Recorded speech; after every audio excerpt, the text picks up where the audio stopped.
निश्चयाचा महामेरू, बहुत जनांसी आधारू, अखंड स्थितीचा निर्धारू, श्रीमंत योगी. छत्रपती शिवाजी महाराजांचं अतिशय सार्थ असं वर्णन या 4 शब्दांमध्ये केलेलं आहे. निश्चयाचा महामेरू. निश्चयाचा महामेरू म्हणजे पर्वत. निश्चय ज्याचा आढळ निश्चय आहे, पर्वतासारखा निश्चय आहे, असे छत्रपती शिवाजी महाराज. बहुत जनांसी आधारू, सकळ जनांचा जे आधारस्तंभ आहेत असे शिवाजी महाराज. अखंड स्थितीचा निर्धारू, कोणत्याही परिस्थितीमध्ये निर्धाराने, सक्षमपणे, स्थिरपणे उभे राहणारे असे शिवाजी महाराज. आणि हे आहेत श्रीमंत योगी. ते श्रीमंत आहेत आणि तरीही योगी आहेत. अशा या छत्रपतींचं स्मरण करून, त्यांना वंदन करून आजच्या कार्यक्रमाचा आपण सुरुवात करत आहोत. निधड्या छातीचा सिंह असं ज्याचं वर्णन केलं जातं, असे विश्वासराव नागरे पाटील आज आपल्यामध्ये उपस्थित आहेत, आपल्याला मार्गदर्शन करणार आहेत. 26/11ची घटना आपल्या सगळ्यांना आठवत असेल. त्यावेळेला दहशतवादी ताज ब्ल्यू डायमंडमध्ये घुसलेले होते आणि त्यावेळेला त्यांचा सामना करण्यासाठी हे अतिरेकी अंधाधुंद गोळीबार करत असताना निधड्या छातीने आतमध्ये घुसणारा असा एक पोलीस अधिकारी होता. त्याचं नाव आहे विश्वासराव नागरे पाटील. आपण टाळ्यांच्या गजरामध्ये त्यांचं मनापासून स्वागत करूया.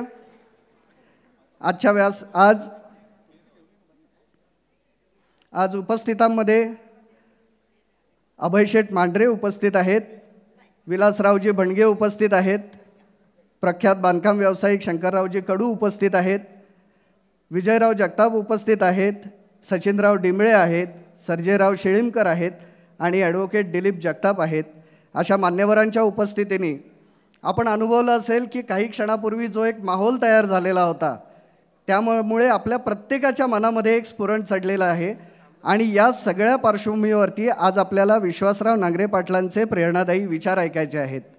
मी आदरणीय आप्पा रेणुसे, अभयशेठ मांढरे यांना विनंती करतो की सर्वप्रथम आपले आजचे प्रमुख वक्ते विश्वासराव नांगरे पाटील यांचं आपण मनापासून स्वागत करूया.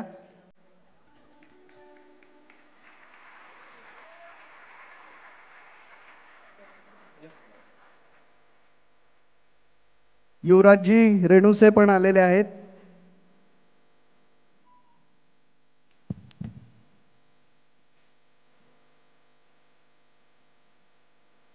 मानाची शाल, हार, आपण टाळ्यांच्या गजरामध्ये विश्वासरावांचं स्वागत करूया. तमाम पुणेकरांच्या वतीने आज आपलं स्वागत होत आहे.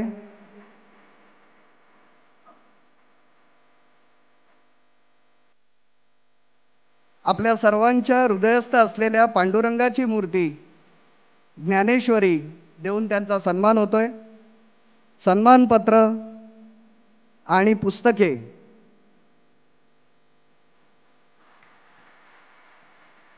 हे सर्व देऊन आजच्या प्रमुख वक्त्यांचा सन्मान होतोय. आज योगायोग म्हणजे एकादशी आहे. त्यानिमित्ताने पांडुरंगाची मूर्ती विश्वासरावांना अर्पण करण्यात आलेली आहे. आपलं खूप मनापासून स्वागत.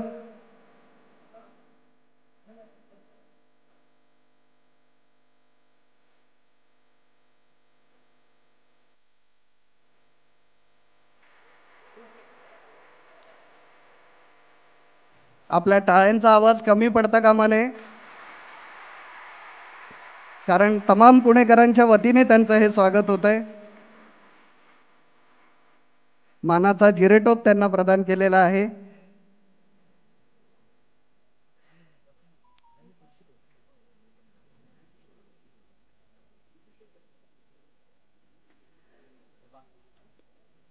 आपले आजचे प्रमुख पाहुणे आदरणीय विजूशेठ जगताप यांचं स्वागत करावं अशी विनंती मी आप्पा रेणुसे आणि विलासरावजी भणगे यांना करतो. अभयजी मांढरे,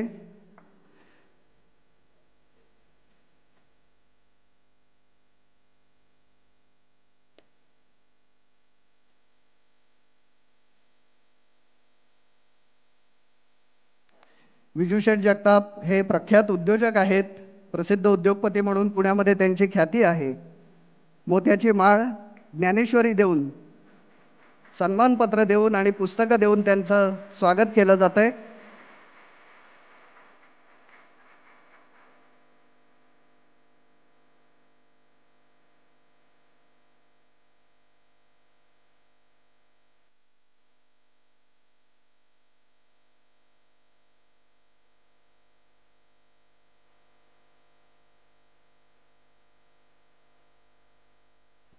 कृपया सर्वांनी स्थानापन्न व्हावं.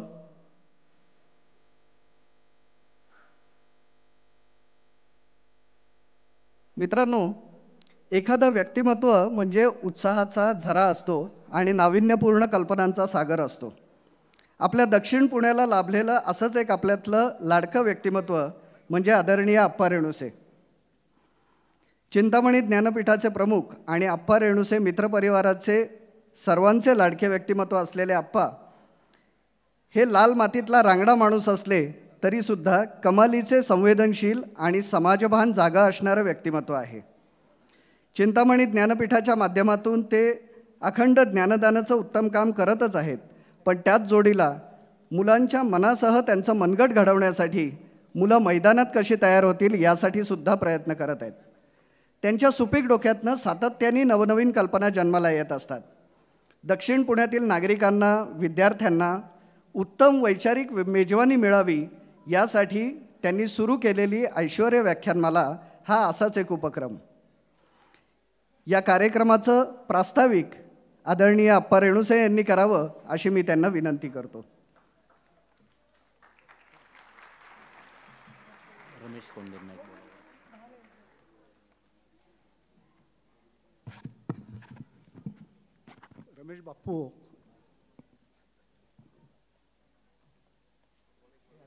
रमेश बाप्पू कोंडे आणि आमचे मित्र प्रदीपदादा देशमुख यांनाही विनंती की आपण व्यासपीठावर यावं. आज ऐश्वर्य व्याख्यानमाला हे 3ऱ्या वर्षामध्ये पदार्पण करते आणि या व्याख्यानमालेच्या निमित्ताने आज तरुणांचे आयडॉल म्हणून ज्यांना समजलं जातं, संपूर्ण महाराष्ट्रामध्ये तरुणांमध्ये सगळ्यात लोकप्रिय कोण असेल तर विश्वासराव नांगरे पाटील साहेब आहेत.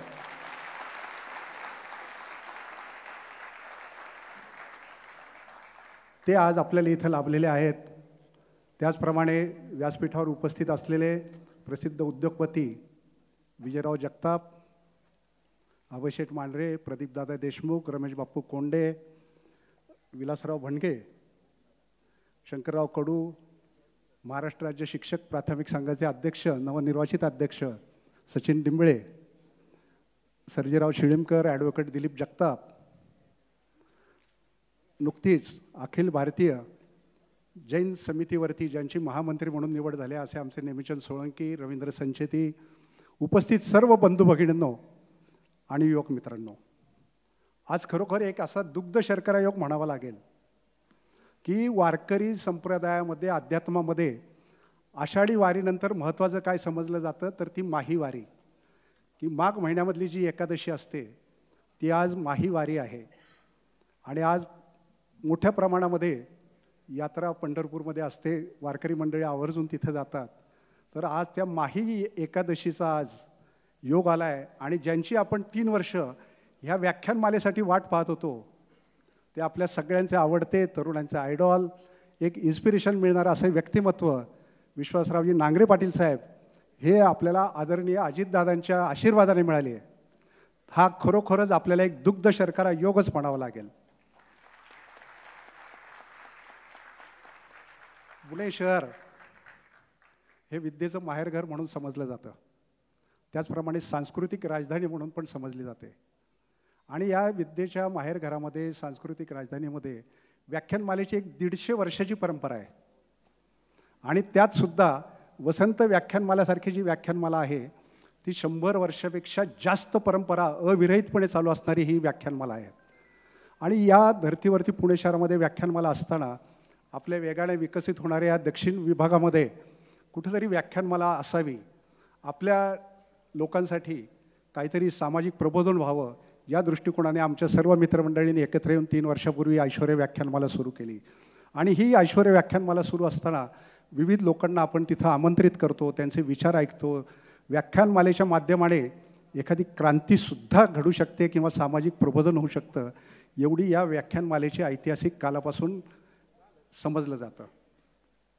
आणि हे सगळं करत असताना म्हणजे आपल्याला नांगरे पाटील साहेबांचं सगळं जास्तीत जास्त ऐकायचं आहे आपल्याला, म्हणून आम्ही प्रत्येक मिनिट त्यांचा वापरून घेणार आहे आज, की हा आपल्याला ठेवा आहे, तो आपल्याला आज वापरायचाच आहे.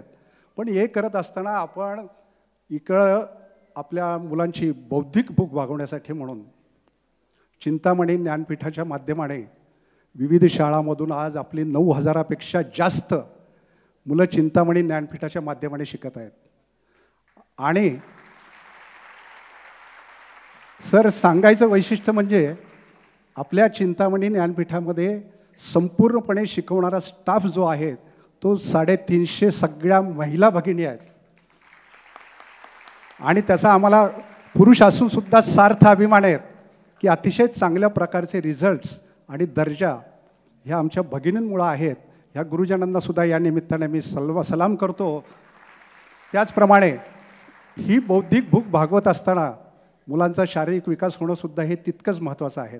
हे आमच्या लक्षात आलं. हे लक्षात आल्यानंतर आदरणीय अजितदादांच्या प्रेरणेने आम्ही ऐश्वर्या स्पोर्ट्स क्लबची स्थापना केली. आणि आज ऐश्वर्या स्पोर्ट्स क्लबच्या माध्यमाने 950पेक्षा जास्त खेळाडू वेगवेगळ्या खेळाचं प्रशिक्षण इथं आपल्या इथं घेत असतात. त्या देशी खेळ असतील, कबड्डी, कुस्ती, खो खो, एवढंच नव्हे तर मल्लखांब आणि रोप मल्लखांब, तलवारबाजीचं सुद्धा साहेब कोल्हापूरवरून आपल्याला प्रशिक्षक आपल्या मुलींना शिकवायला येतात की सेल्फ प्रोटेक्शन आपल्या मुलींना जरूर नाही आहे बाहेरचे, त्यांच्या जवळच कोणी येणार नाही अशा झाशीच्या राणी आपल्या तयार झालेल्या आहेत. तर अशा वेगवेगळ्या पद्धतीचे हे करतात. आणि याचं फलित म्हणजे 65पेक्षा जास्त खेळाडू हे आपले राज्य, राष्ट्रीय आणि आंतरराष्ट्रीय स्तरावरती खेळत आहेत. याचा आम्हाला सगळ्यांना खूप अभिमान आहे. त्याचप्रमाणे आपण गुरुजन गौरव समारंभ करतो. गेली 19 वर्ष गुरुजन गौरव समारंभ आपला हा चालू आहे. आणि या समारंभाच्या माध्यमाने जी समाजामध्ये ऋषितुल्य व्यक्तिमत्व आहेत, ज्यांना आपल्याला बघावंसं वाटतं, आपल्याला त्यांचा सहवास लाभवायला पाहिजे, त्यांचे विचार ऐकणं जरुरीचं आहे, अशा लोकांना आपण तिथे बोलावतो, त्यांना आमंत्रित करतो, त्यांचा सत्कार करतो. खूप मोठी भाग्याची गोष्ट आहे आपल्या दृष्टिकोनाने. आणि ही लोकं आपल्याला एवढी ऋषितुल्य व्यक्तिमत्व आहेत की डॉक्टर माशेलकरांपासून सुद्धा सगळेजण, विजय भटकर सर असतील, डॉक्टर ग्रँट असतील, ही सगळी मंडळी गेली 19 वर्षात आले. आणि या 19 वर्षाचं वैशिष्ट्य म्हणजे प्रत्येक वर्षी आदरणीय अजितदादा सकाळी 9 वाजता आपल्या कार्यक्रमाला आवर्जून इथं उपस्थित असतात आणि आम्हाला प्रोत्साहनाची थाप देतात. अशा पद्धतीचा आपला गुरुजन गौरव समारंभसुद्धा असतो. त्याचप्रमाणे गेल्या 3 वर्षापासून करोनानंतर आमच्या लक्षात आलं की माणसामध्ये संवाद होणं महत्त्वाचं आहे. संगणकामुळं जग जवळ आलं आहे पण माणूस माणसापासून लांब चालला आहे. त्यांच्यात संवाद होणं महत्त्वाचं आहे. आपल्या ज्या परंपरा आहेत, आपली जे काही गोष्टी आहेत ह्या यायला पाहिजेत एकत्र. म्हणून आपण ऐश्वर्या कट्ट्याची स्थापना केली. आणि ऐश्वर्या कट्ट्याच्या माध्यमाने महिन्यातून 2 वेळा प्रत्येक बुधवारी आपण सर्व वेगळ्या क्षेत्रातल्या 4 मंडळींना आपण बोलवतो, आमंत्रित करतो आणि त्यांच्याशी विचारविनिमय करून त्यांच्या यशाचं गमक शोधण्याचा प्रयत्न करतो. खूप मोठा आम्हाला त्यामुळे सगळ्या मंडळींना एक एनर्जी त्यामुळे आपल्याला प्राप्त होते. आणि ही सगळी लोक एकत्र येत असताना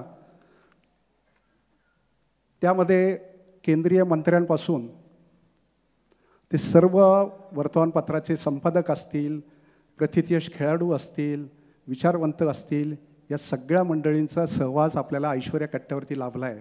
आम्ही सगळीच भाग्यवान मंडळी आहेत. आम्हाला खूप त्याचा फायदा झालेला आहे. पण त्यापेक्षा सुद्धा आम्ही भाग्यवान एका गोष्टीबाबत आहोत. ती गोष्ट म्हणजे छत्रपतींच्या पदस्पर्शाने पुनीत झालेल्या तोरणागड जो आहे, त्या तोरणागडाची सेवा करण्याची संधी महाराष्ट्र शासनाच्या पुरातत्व विभागाने चिंतामणी ज्ञानपीठाला दिली आहे. गेली 5 वर्ष सामाजिक दायित्व या योजनेखाली 5 वर्ष चिंतामणी ज्ञानपीठाच्या माध्यमाने तोरणागडाची देखभाल केली जाते, तिथला खर्च केला जातो. आमचे मित्र विजय शेठ जगताप यांनीसुद्धा त्यापासून प्रेरणा घेऊन त्यांनीसुद्धा सिंहगड दत्तक घेतलेला आहे. सिंहगाड्याची संपूर्ण जबाबदारी त्या चंद्ररंग डेव्हलपर्सतर्फे होते. खरोखर आम्ही मंडळी भाग्यवान आहोत. त्या निमित्ताने आम्हाला हे भाग्य मिळाले, छत्रपतींची सेवा करण्याची संधी मिळालेली आहे. आणि अशीच संधी आपल्याला पुढं सुद्धा मिळावी. छत्रपतींचा आज आपण आरती केल्यानंतर जो उत्स्फूर्तपणे आपल्या अंगामध्ये संचारतं, चैतन्य येतं, ते वर्षानुवर्ष असंच राहणार आहेत. तर ही आम्हाला एक मोठी संधी या निमित्ताने मिळाली. आज व्यासपीठावरती जे आपले प्रमुख पाहुणे आलेले आहेत, प्रमुख व्याख्याते आले आहेत, आपल्या सगळ्यांचा आयडॉल म्हणून आपण त्यांना म्हणतो की त्यांनी त्यांच्या आयुष्यामध्ये की कर हर मैदान फतेह हाचा व्याख्यानाचा पण आपला विषय आहे. तर त्या पद्धतीने हे त्यांनी आयुष्यात लोकांना दाखवून दिलं आहे की एका गरीब कुटुंबातून कोकरूडसारख्या ठिकाणावरून खेडेगावातून ते आले, त्यांना राहायलासुद्धा जागा नव्हती. आणि हे असताना आज संपूर्णपणे महाराष्ट्राच्या तरुणांच्या गळ्यातील कंठमणी ते झालेले आहेत. असे आपले विश्वासराव नांगरे पाटील आलेले आहेत. तर त्यांच्याबाबत आम्ही एकच सांगतो की think big, think fast, think ahead. Idea is not someone's monopoly. म्हणजे तुम्ही तुमचे ध्येय उच्च ठेवा, तुमचे विचार उच्च ठेवा. कोणतंही क्षेत्र ही कोणाची मक्तेदारी नाही आहेत, हे आपल्याला विश्वासराव नांगरे पाटील साहेबांनी दाखवून दिलेलं आहे.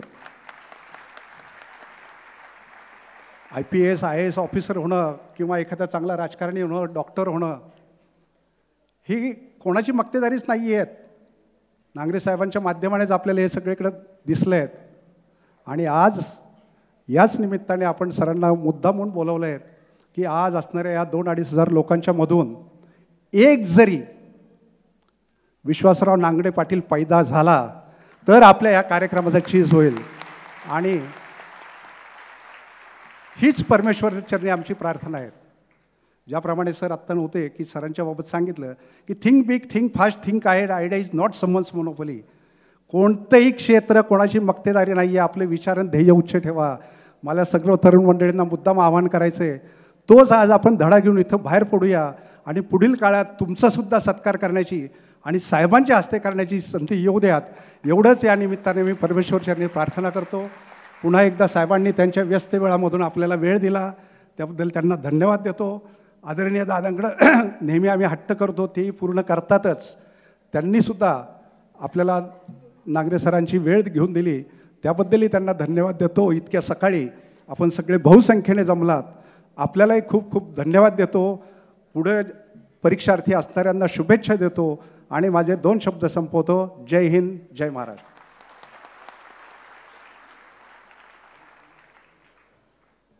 धन्यवाद अप्पा. आपले विचार नक्कीच आमच्यासाठी सर्वांसाठी प्रेरणादायी आहेत. अप्पांनी जी अपेक्षा व्यक्त केली, हा सगळा खटाटोप कशासाठी, तर आपल्यामधून एखादा तरी विश्वासराव नांगरे पाटील उभा राहावा, यासाठी ही सगळी धडपड आहे. आज आपल्या सभागृहामध्ये बहुसंख्य विद्यार्थी आहेत, पालक आहेत, नागरिक आहेत आणि सभागृह खचाखच भरलेलं आहे. या सगळ्यांमध्ये कोणाच्या तरी मनामध्ये अशी एक प्रेरणेची ज्योत जागृत व्हावी आणि तुमच्यामधून उद्याचा एखादा कर्तव्यदक्ष, निडर असा अधिकारी निर्माण व्हावा, यासाठी हा सगळा प्रयत्न केला जात आहे. आजचा आपला जो व्याख्यानाचा विषय आहे तो आहे कर हर मैदान फतेह. अप्पांनी सुद्धा ज्या ज्या क्षेत्रामध्ये पाऊल ठेवलं त्या त्या क्षेत्रामध्ये त्यांनी मैदान गाजवलेलं आहे. मग ते कुस्तीचं मैदान असो, शिक्षणाच्या क्षेत्रात असो, शेतीच्या क्षेत्रात असो, समाजकारणात असो, ज्या ज्या क्षेत्रामध्ये ते गेले त्या त्या ठिकाणी त्यांनी कर हर मैदान फतेह हाच मंत्र जपलेला आहे. आणि आजच्या आपल्या कार्यक्रमाला सुद्धा जे प्रमुख पाहुणे आहेत त्यांचा विषयसुद्धा कर हर मैदान फतेह हाच आहे. आपण सगळेच जण विश्वासराव नांगरे पाटलांचे विचार ऐकण्यासाठी उत्सुक आहोत. तत्पूर्वी आपल्या सर्वांमध्ये सुद्धा अनेक गुणी असे विद्यार्थी असतात जे वेगवेगळ्या स्पर्धांमध्ये, राष्ट्रीय स्पर्धांमध्ये उत्तम कामगिरी करत असतात आणि आपल्या देशाचं नाव उंच करत असतात.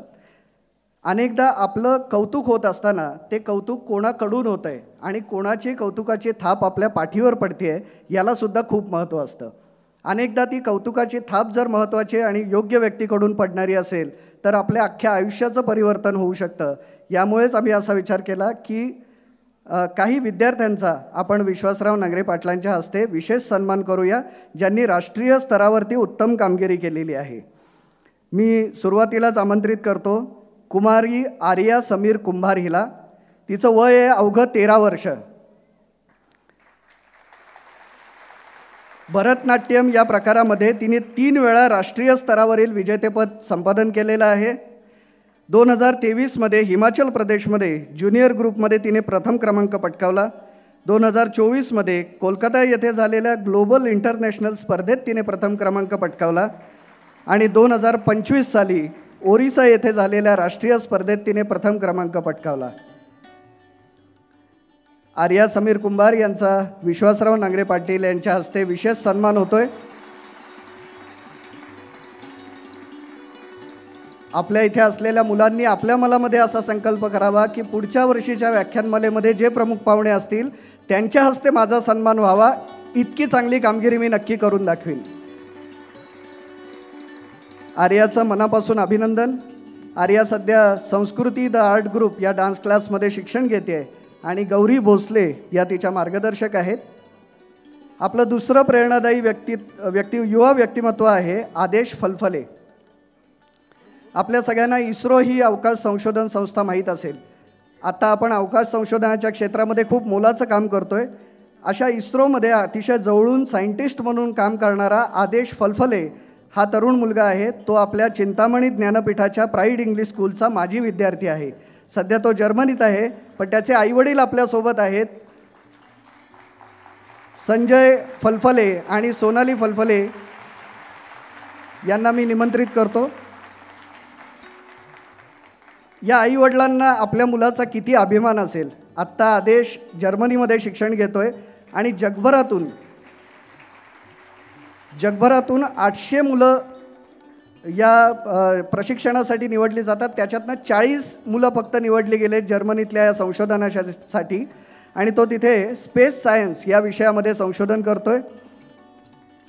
संजय फलफले आणि सोनाली फलफले, आम्हाला तुमचा खूप अभिमान आहे. आपलं मनपूर्वक अभिनंदन. यानंतर मी निमंत्रित करतो साहिल पांडुरंग मरगजे यांना. साहिलची ओळख उत्कृष्ट जिम्नॅस्टिक खेळाडू म्हणून आहे. आमच्या धनकवडी उपनगरामध्ये लोकमतचे वार्ताहर म्हणून काम करणारे पांडुरंगजी मरगजे यांचे हे चिरंजीव आहेत. साहिलनी राष्ट्रीय पातळीवरच्या विविध स्पर्धांमध्ये नेत्रदीपक अशी कामगिरी केलेली आहे.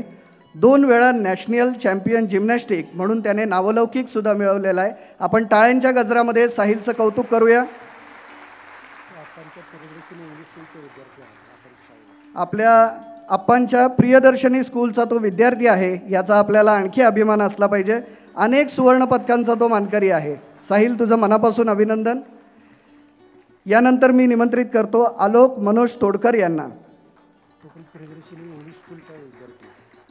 आलोक सुद्धा प्रियदर्शनी इंग्लिश स्कूलचा विद्यार्थी आहे. आपल्याला माहिती आहे वयाच्या 16व्या वर्षी एक खेळाडू मैदानावर उतरला होता आणि त्याच्यासमोर पाकिस्तानचे भले भले मोठे मोठे वसीम अक्रमसारखे खेळाडू होते, पण त्यांना न घाबरता तो निडरपणे त्यांच्यासमोर उभा राहिला आणि वयाच्या 16व्या वर्षी त्यांनी जे मैदानात पाय रुजवले ते शेवटपर्यंत तो मास्टर ब्लास्टर सचिन तेंडुलकर नावाने ओळखला गेला. वयाच्या 16व्या वर्षी व्हॉलीबॉल या स्पर्धेमध्ये उतरून, या खेळामध्ये उतरून उत्तम कामगिरी करणारा खेळाडू म्हणजे आलोक तोडकर. वयाच्या 16व्या वर्षी ओपनमध्ये खेळून त्यांनी राष्ट्रीय सुवर्ण पदकावर आपली मोहोर उमटवली आहे. आपण टाळ्यांच्या गजरामध्ये आलोकचं अभिनंदन करूया. या 4ही खेळाडूंचं अभिनंदन झालेलं आहे. मी मान्यवरांना विनंती करतो की कृपया आपण पुन्हा स्थानापन्न व्हावं. लहरों से डरकर नौका पार नहीं होती, कोशिश करने वालों की कभी हार नहीं होती. आपण हे नेहमी म्हणतो, पण बऱ्याचदा आपण प्रयत्नांमध्येच कसूर करतो. कोकरूडसारख्या एका छोट्याशा खेडेगावातनं येऊन आपलं शिक्षण करून स्पर्धा परीक्षेमध्ये यशस्वी होऊन IPS अधिकारी बनून आणि त्यानंतर मुंबईसारख्या देशाची आर्थिक राजधानी असलेल्या शहरामध्ये स्वतःचं एक आढळ स्थान निर्माण करणारा एक निडर, कर्तव्यदक्ष आणि प्रामाणिक अधिकारी म्हणजे विश्वासराव नांगरे पाटील. आज तरुणांचे आयडॉल म्हणून ते ओळखले जातात. आजचा आपला जमाना सगळा रील्सचा आहे. आपण सगळेजण सातत्याने रील्स तयार करत असतो किंवा रील्स पाहत असतो. पण आयुष्यात जर रिअल हिरो पाहायचा असेल, रील्स पलीकडचा, रील्सवरचे हिरो हे येतात जातात आणि विरून जातात, पण जर तुम्हाला समाजातला रिअल हिरो पाहायचा असेल तर तो आज आपल्या समोर आहे, विश्वासराव नांगरे पाटील यांच्या रूपाने. विद्यार्थी दशेमध्ये आपण सगळेच वळणवाटांमधनं जात असतो. बालपणी आपल्या मनावर जे संस्कार होतात, आपण जसे वागत असतो, आपण स्वतःला जसे घडवत असतो, तसं आपलं कॅरेक्टर घडत असतं, तसं आपलं चारित्र्य घडत असतं. सरांची मी दोन्ही पुस्तकं वाचली. त्या पुस्तकामध्ये एक उदाहरण त्यांनी बालपणीचं फार छान दिलं आहे. मी फार वेळ बोलणार नाही, कारण आपल्याला अधिक वेळ सरांना द्यायचा आहे. एवढी फक्त एक आठवण सांगतो आणि मी बाजूला होतो. सरांनी असं लिहिलं आहे की लहानपणी ते ज्या तालमीमध्ये जात होते, त्या तालमीमध्ये अशी एक चर्चा असायची की रात्रीच्या वेळी त्या तालमीमध्ये कोणी थांबायचं नाही, कारण रात्री 12 नंतर भूतखेतं येतात, खवीस येतो आणि खवीस त्या पेलवानाला कुस्ती खेळायला लावतो आणि रात्रभर दमवतो. अशी एक अफवा होती. पण सुरुवातीपासूनच बेडर आणि निडर असलेल्या विश्वासरावांनी, लहान होते पण त्यांना असं वाटलं की असं काय असणार आहे. ज्या तालमीमध्ये हनुमंत असतो, साक्षात हनुमंताचा वरद हस्त असतो, त्या तालमीत भूतं येतीलच कशी. त्यांनी ते चॅलेंज स्वीकारलं आणि पैज लावली.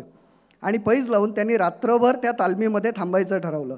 रात्री सगळेजण बाहेर गेले. पैलवानांनी तालमीला कडी लावली.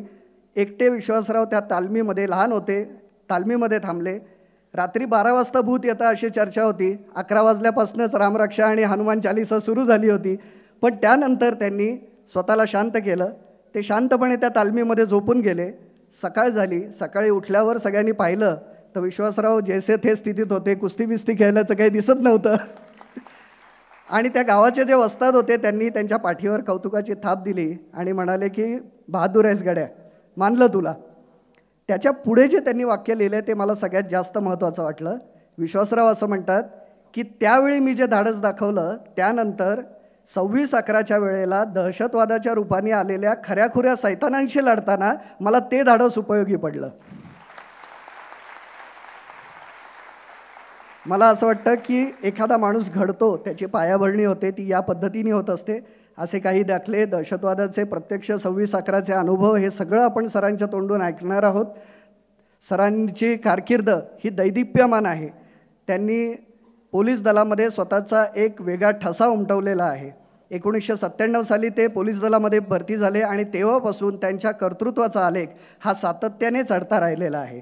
सध्या ते मुंबईमध्ये अँटी करप्शन ब्युरोमध्ये त्याचे प्रमुख म्हणून काम पाहत आहेत. अशा या आजच्या आपल्या रिअल हिरोला मी आपल्याला मार्गदर्शन करण्यासाठी आणि आम्हाला उद्बोधन करण्यासाठी निमंत्रित करतो. टाळ्यांच्या गजरात एकदा आपण स्वागत करूया विश्वासराव नांगरे पाटील यांचं. मी सर्व मान्यवरांना कृपया विनंती करतो की आपल्या सगळ्यांनाच विश्वासरावांचे विचार ऐकायचे आहेत. आपण सर्वांनी पहिल्या रांगेमध्ये स्थानापन्न व्हावं. आयोजकांना मी विनंती करतो की पहिल्या रांगेतल्या काही खुर्च्या आपण थोड्या मोकळ्या कराव्यात.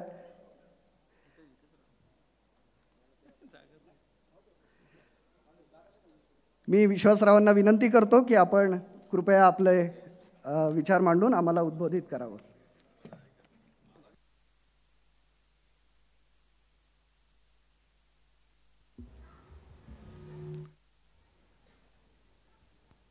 चिंतामणी ज्ञानपीठ च्या वतीनं आयोजित ही ऐश्वर्य व्याख्यानमाला 3ऱ्या वर्षाचं पुष्प गुंफताना मला खूप आनंद होत आहे. या व्याख्यानमालेचे आणि या ज्ञानपीठाचे आयोजक माननीय श्री विजय अप्पा रेणुसे, माझे मित्र श्री अभय शेठ मांढरे, विजय शेठ जगताप, रमेश बापू कोंडे, प्रदीप देशमुख, विलासराव भनगे, सर्जेराव शिळीमकर, शंकरराव कडू, दिलीप जगताप, रवींद्र संचेती, नेमीचंद सोळंकी, पराग पोद्दार, सचिन डिमके, श्रीमती गौरी जाधव, अश्विनीजी, राणीजी, ऐश्वर्याजी, सगळे ऐश्वर्या कट्ट्याचे सभासद. मी सगळ्यांची नावं घेतली त्याचं कारण असं आहे की सकाळी 9:30 वाजता धनकवडीच्या या अण्णाभाऊ साठे सभागृहामध्ये एवढा सुंदर कार्यक्रम त्यांनी आयोजित केलेला आहे. प्रौढ प्रताप पुरंदर, युगधुरंदर छत्रपती शिवाजी महाराज. प्रौढ प्रताप पुरंदर, प्रौढ म्हणजे मॅच्युअर, प्रगल्भ, प्रताप म्हणजे प्रोफेशनल. आणि पुरंदर म्हणजे यशस्वी अशा आमच्या राजाची आरती करून या कार्यक्रमाची सुरुवात झाली. उत्कृष्ट अशी टीम, आप्पांचं काम, मला एक पुस्तिका दिलेली आहे त्याच्या माध्यमातून मी वाचत होतो, त्यांचं भाषणही मी ऐकलं. गुरुजनांचा सन्मान, 600 विधवांना दर महिन्याला दिली जाणारी पेन्शन, 9,000 विद्यार्थी आणि त्याच्यावर 350 शिक्षिका शिकवतात. जे रोल मॉडेल्स आहेत, जे समाजातील विचारवंत आहेत, त्यांना ऐश्वर्य कट्ट्याच्या माध्यमातून सगळ्यांसमोर आणणं, क्रीडा क्षेत्रामध्ये विशेषतः प्रावीण्य मिळवणाऱ्यांना प्रोत्साहन देणं, अशी अनेक कामं आहेत. आणि खूप चांगली टीमच्या बाबतीत छत्रपती शिवाजी महाराजांचं उदाहरण सगळ्यात उत्कृष्ट आहे.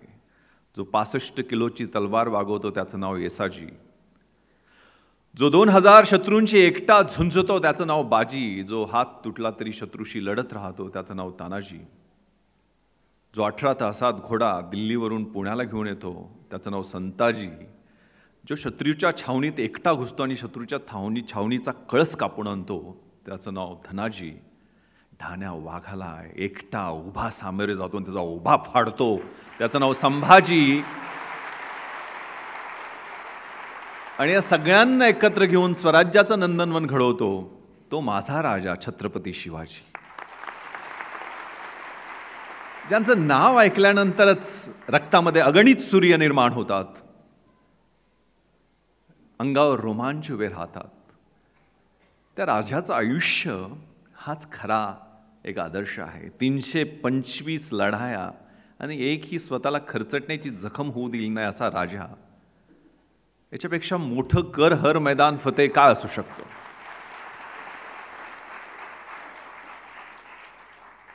शिवाजी का मुलुक है कितना, मेरे 3 उंगलियों जितना,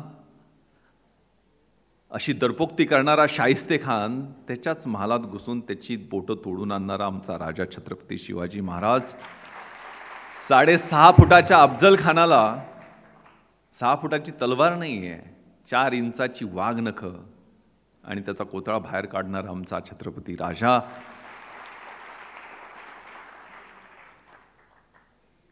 अशा राजाने रयतेच राज्य, हे राज्य व्हावं ही स्त्रींची इच्छा.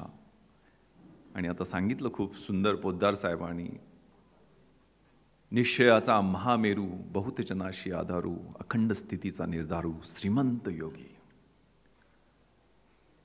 शिवराजाशी आठवावे, जीवित तृणवत मानावे, इहलोकी परलोकी तरावे कीर्तिरूपे. कसं जगायचं, असे जगावे दुनियेमध्ये, आव्हानाचे लावून अत्तर, नजर रोकुनी नजरेमध्ये आयुष्याला द्यावे उत्तर.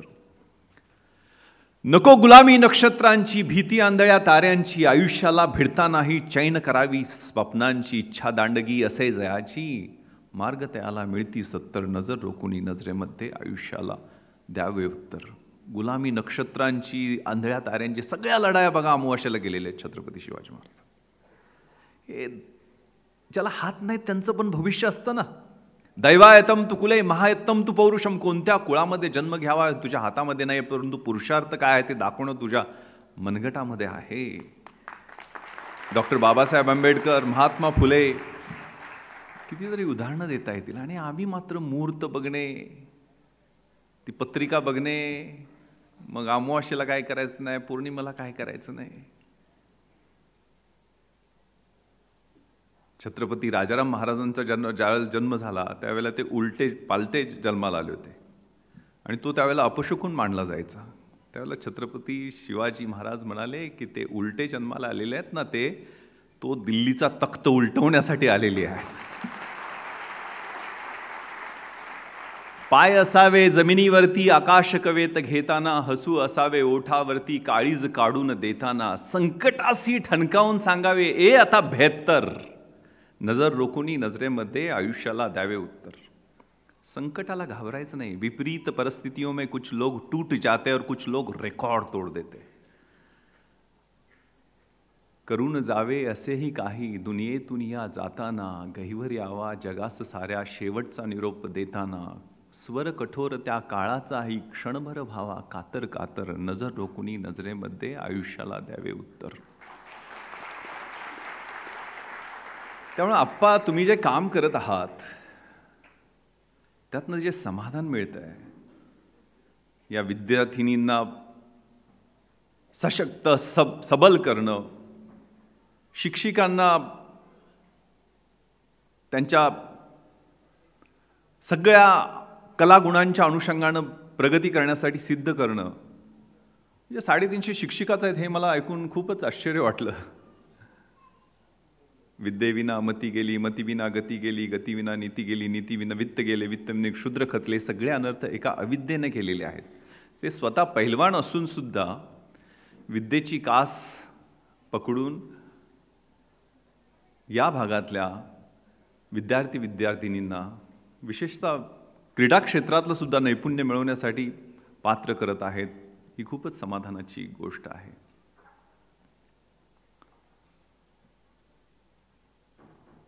मला ज्ञानेश्वरीची प्रत दिलेली आहे आणि आज अतिशय महत्त्वाच्या एकादशीचा दिवस पण आहे. ज्ञानेश्वरी ज्यावेळेला ज्ञानेश्वर माऊलींनी लिहिली, ज्ञानेश्वरी म्हणजे काय, भगवद्गीतेचं सुंदर निरूपण मराठीतलं, आणि ते लिहून झाल्यानंतर पसायदान लिहिलं. पसायदान म्हणजे काय, प्रसाद. परमेश्वराला ज्ञानेश्वर माऊलींनी प्रसाद मागितला की हे परमेश्वरा, हे जे मी निरूपण केलेलं आहे, जर चांगलं झालं असेल तर मला हा प्रसाद दे. प्रसाद म्हणून काय मागितलं त्यांनी, स्वतःसाठी काही मागितलं नाहीये. दुरितांचे तिमिर जावो, विश्व स्वधर्म सूर्य पाहो, जो जे वांछील तो ते लाहो प्राणी जात. जे वाईट वृत्तीचे लोक आहेत, खळांची व्यंकटी सांडो, तया सत्कर्मी रती वाढो, भूता परस्परे पडो मैत्र जीवांचे. तो अंधार नष्ट व्हावा, उजेडाकडं वाटचाल व्हावी. दुष्ट लोक नष्ट होऊ नयेत, त्यांची ती दुष्ट प्रवृत्ती नष्ट व्हावी आणि ज्याला जे पाहिजे आहे ते मिळावं. तो स्वधर्म, सेल्फ कॉन्शियसनेसचा जो सूर्य आहे तो सर्वांनी पाहावा. आणि भगवद्गीतेमध्ये क्रिया आणि कर्म सांगितलेलं आहे. 2 प्रकारचे ॲक्शन्स आहेत ना. क्रिया म्हणजे आपण जेवतो, खातो, प्रातर्विधी करतो, आपल्या मुलांना शिकवतो, त्यांचं संगोपन करतो, आणि सगळी जनावरं सुद्धा हे करत असतात, प्राणी सुद्धा करत असतात. आणि कर्म, कर्म म्हणजे ज्याच्यात आपण कुठलीही अपेक्षा करत नाही, सेल्फलेस सर्व्हिस. प्रेम करणं, मदत करणं आणि सेवा करणं ही सुंदर 3 क्रियापदं आहेत. ती जे सेवा करत असतो ते कर्म असतं. आणि क्रिया आणि कर्माचं ज्युडिशियस कॉम्बिनेशन हे आपल्या आयुष्यात अपेक्षित असतं. व्यावसायिकतेचा सर्वोच्च बिंदू कोणता, ज्यावेळेला आपला जॉब मिनिंगलेस होतो असं म्हटलं जातं.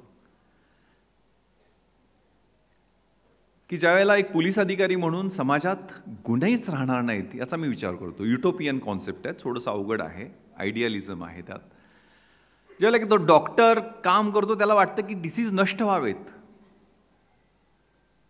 अशी ज्यावेळेला वृत्ती असते की माझी काहीतरी बेस्ट द्यायचं आहे. मी एक पोलीस अधिकारी आहे, मी खाकी परिधान करतो, मैं खाकी हूं, दिन हूं, रात हूं, सांझ वाली बाती हूं, मैं खाकी हूं. आंधी में, तूफान में, होली में, रमजान में, देश के सम्मान में, अडिग कर्तव्यों की अविचल परिपाटी हूं, मैं खाकी हूं. तैयार हूं हमेशा ही तेज धूप और बारिश को हंसकर सहने को, सारे त्योहार भीड़ के साथ मनाने को, कभी पत्थर और कभी गोली भी खाने को, मैं बनी दूजी माटी हूं, मैं खाकी हूं. विघ्न विकट सहकर भी सुशोभित सज्जित भाती हूँ, मुस्काती हूँ, इठलाती हूँ, वर्दी में गौरव पाती हूँ, मैं खाकी हूँ. तम में प्रकाश हूँ, अंधेरे में प्रकाश हूँ, कठिन वक्त में आस हूँ, बुलाओ तो दौड़ी चली आती हूँ, मैं खाकी हूँ. शेवटच्या ओळी खूप सुंदर आहेत. भूख और थकान की बात ही क्या, भूख और थकान की बात ही क्या, कभी आहट हूं, कभी चोटिल हूं, और कभी तिरंगे में लिपटी रोती सिसकती छाती हूं, मैं खाकी हूं।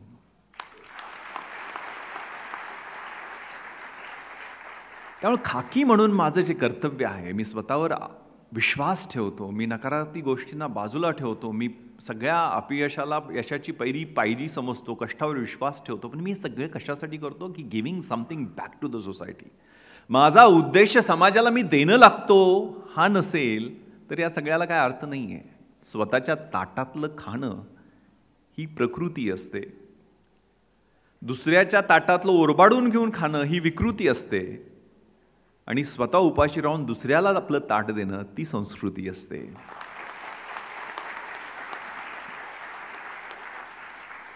त्यामुळे असं कार्य म्हणजे मला सांगितलं होतं, ते आप्पांचे पुतणे होते युवराज रेणुसे, ते म्हणत होते की ज्यांची मुलं परदेशात आहेत ते आपल्या मुलांची देखभाल, आपल्या आईवडिलांची देखभाल करत नाहीत, कारण दारबंद संस्कृती वाढायला लागली ना। सिमेंट कॉन्क्रीटचं जंगल वाढलेलं आहे, त्यात शेजारी वन रूम किचनच्या त्या फ्लॅटच्या शेजारी कोण राहतं ते पण माहीत नसतं। गावाकडचं जुनं घर विकायचं, मुंबईत पुण्यात घेऊन वन रूम किचनचा फ्लॅट घ्यायचा, त्यात टीव्हीला जागा असते, फ्रीजला जागा असते, मायक्रोवेव्हला जागा असते, वॉशिंग मशीनला जागा असते, पण म्हाताऱ्या आईवडिलांना जागा नसते। ते आम्हाला जड होतात। एक खूप छान कविता आहे अमृता प्रीतम, पूरे होश हो हवास में लिख रही हूं मैं आज वसीहत अपनी, मेरे मरने के बाद खंगालना मेरा हर एक कमरा, टटोलना मेरी हर एक चीज, पूरा सामान बिखरा पड़ा है मेरे घर में, उसमें देख लेना कुछ ख्वाब पड़े होंगे, वो ख्वाब दे देना तमाम महिलाओं को, स्त्रियों को जो सालों पहले भूल चुकी है सपने देखना। ड्रीम्स करायला विसरून गेलेत आमच्या माता भगिनी, सिमट गई है बाथरूम से किचन तक, बाथरूम से चूल आणि मूल त्याच्यातच अडकून गेलेले आहेत। दे देना मेरे ठहाके उन तमाम बूढ़ों को, माझा जो खोकला आहे ना तो सगळ्या म्हाताऱ्या लोकांना द्या, जिनके बच्चे अमेरिका की जगमगाती दुनिया में भूल चुके, खो चुके। टेबल पर देखना मेरे कुछ रंग पड़े होंगे, उस रंग से रंग देना उस बेवा की साड़ी जिसका पति बॉर्डर पे खून में लथकर पत-पत होकर शहीद हो गया, वही सो गया है। और आंसू मेरे दे देना उन वेश्याओं को जो रात दिन जिस्म को बेचती है अपनी बेटी को पढ़ाने के लिए, और लगा देना इंजेक्शन उस आक्रोश का उन युवकों को, क्योंकि उसकी जरूरत क्रांति की दिन उनको पड़ेगी।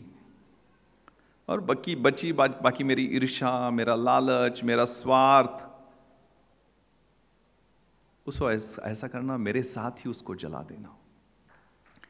त्यामुळे जी परिस्थिती आहे ती परिस्थिती चिंतनीय आहे, कारण आमची मुलं आजकाल, मी सर्वे वाचत होतो, अमेरिकेतला सर्वे आहे पण तो आज इथं तंतोतंत लागू होतो, 20,000 तास 12वीचं शिक्षण होईतोपर्यंत 16व्या वर्षापर्यंत 20,000 तास ते इंटरनेटवर आहेत। 20,000 मध्ये ते 1 लाख पेक्षा जास्त पोर्नोग्राफी क्लिप पाहतायत, अनेक रेप, अनेक मर्डरचे छोटे छोटे रील्स पाहतायत। काय सिनेमे येतात, ॲनिमल सारखा सिनेमा, किती व्हायलन्स, किती त्यात हिंसकपणा।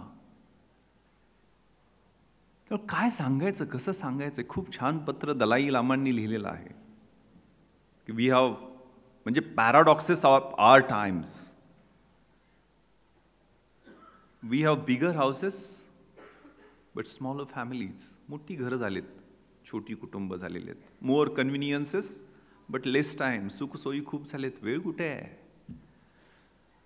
मोर degrees but less common sense, more knowledge but less judgement, more medicine but less wellness,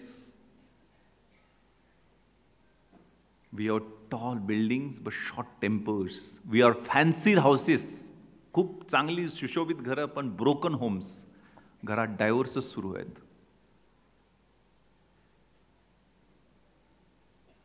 we spend to recklessly, कसा पण खर्च करतो. वी प्रे सेल्डम, कधीतरी प्रार्थना करायला, परमेश्वरासमोर जायला आपल्याला वेळ मिळतो का? रात्रभर जागे राहतो. आपण शेजारच्या घरात जायला आपल्याला त्रास होतो. चंद्रावर पोचलो असलो तरी ते अंतर कमी आहे. खूप छान पॅराडॉक्सेस ऑफ आवर टाइम्स म्हणून त्यांनी लिहिलेलं आहे. तर या परिस्थितीमध्ये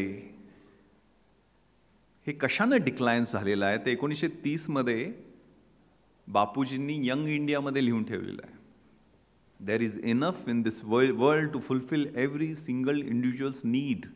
या जगामध्ये एवढं संचित आहे की प्रत्येक माणसाची गरज पूर्ण होऊ शकते, परंतु सगळं संचित एकत्र केलं तर एका माणसाची लालचाल, ग्रीड, ही पूर्ण होऊ शकत नाही. आणि त्यासाठी त्यांनी 7 सामाजिक पातकं कोणती कारणीभूत आहे, 7 social since of our age, 7 सामाजिक पातकं जी आजही तेवढीच लागू आहेत. पहिलं आहे पॉलिटिक्स विदाउट प्रिन्सिपल्स, तत्वांशिवाय असणारं राजकारण. दुसरं आहे कॉमर्स विदाउट मोरॅलिटी, ज्याच्यात नैतिकता नाही असा व्यापार. तिसरं आहे सायन्स विदाउट ह्युमॅनिटी, ज्याच्यात मानवता नाही आहे तसं विज्ञान. चौथा आहे वेल्थ विदाउट वर्क, कष्टाशिवाय मिळणारी संपत्ती. पाचवा आहे एज्युकेशन और नॉलेज विदाउट कॅरेक्टर, ज्याच्यात चारित्र्य नाही असं शिक्षण. सहावा आहे रिलिजन और वर्शिप विदाउट सॅक्रिफाईस, ज्यात त्याग नाही अशा पद्धतीचा धर्म. आणि शेवटचा आहे प्लेजर विदाउट कॉन्शन्स, ज्याच्यात सत्सद विवेक बुद्धी नाही आहे असा चिकळावायला लावणारा आनंद. त्यामुळे कशा पद्धतीनं हे चित्र बदलता येईल यासाठी सगळ्यांनी प्रयत्न करणं आवश्यक आहे. समाज हा बटाट्याच्या ढिगासारखा नसतो, तो डाळिंबासारखा बांधून ठेवलेला असतो आणि ते बांधण्याचं काम आईच्या गर्भात सुरू होत असतं. नंतर मग शाळेमध्ये ती जडणघडण शिक्षकांच्या माध्यमातून होत असते. पुढे ते रोल मॉडेल्स त्यांच्यासमोर असतात, त्यांच्या अनुषंगाने त्याची जडणघडण होत असते. वाचन ही आपली खूप चांगली ग्रूमिंग करत असतं. एका चीनी तत्ववेत्यानं लिहिलेलं आहे की कुठल्याही समाजाचा ऱ्हास तुम्हाला करायचा असला तर 3 गोष्टी करा. तिथली एज्युकेशन सिस्टम आहे तिचा ऱ्हास करा, तिथली कुटुंब व्यवस्था आहे तिला खाली पाडा, आणि तिसरं तिथले रोल मॉडेल्स आहेत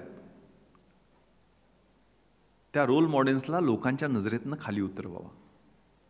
ज्यावेळेला घरात आईला घरकाम करणारी म्हणून दुर्लक्षित केलं जातं, तिच्यावर टीका केली जाते, त्यावेळेला ऑटोमॅटिक ते नजरेतून आईचं स्थान कमी होत जातं. यत्र नार्यस्तु पूजन्ते रमन्ते तत्र देवता, यत्रे तास्तून पूजन्ते सर्वास्त्र अफला क्रिया. ज्या ठिकाणी महिलांचा सन्मान होतो त्या ठिकाणी देवी येऊन वास्तव्य करत असते, आणि ज्या ठिकाणी तिचा अपमान होतो, ज्या ठिकाणी तिचा छळ होतो, तिथली कुठलीही सर्वास्त्र अफला क्रिया, कोणतीही क्रिया यशस्वी होत नाहीये. शिक्षकांचं इज्जत कमी झाली आजकाल. शिक्षकांची म्हणजे गावाकडं एका कोपऱ्यात विद्यालय आणि एका कोपऱ्यात मध्यालय असतं. कुठं जायचं हा प्रश्न निर्माण झालेला असतो. काय आपण कसे आदर्श निर्माण करतोय. त्यामुळे हे आप्पांनी जे काम सुरू केलेलं आहे, ऐश्वर्य कट्ट्याच्या माध्यमातून असेल, गुरुजनांचा सत्कार असेल, आणि आता प्रोत्साहन देणं, म्हणजे या विद्यार्थ्यांना येऊन प्रोत्साहन, पाठीवर थाप खूप गरजेचे आहे. कुसुमाग्रजांची कविता आहे ना की ओळखलत का सर मला पावसात आला कोणी, कपडे होते करदमलेले, केसावरती पाणी, क्षणभर बसला नंतर हसला, बोलला वरती पाहुनी, गंगा माई पाहुणी आली गेली घरट्यात राहुनी, माहेर वाशिन पोरीसारखी 4 भिंतीत नाचली, मोकळ्या हाती जाईल कशी बायको मात्र वाचली, भिंत खचली चूल विजली, होते नव्हते नेले, आठवणीला डोळ्यामध्ये अश्रू मात्र ठेवले, कारभारणीला घेऊन सरसांगाता लढतो आहे, चिखलगाळ काढतो आहे, पडकी भिंत बांधतो आहे. खिशाकडे हात जाताच हसत हसत उठला, पैसे नकोत सर मला, जरा एकटेपणा वाटला, मोडून पडला संसार तरी मोडला नाही कणा, पाठीवरती हात ठेवून नुसतं लढ म्हणा.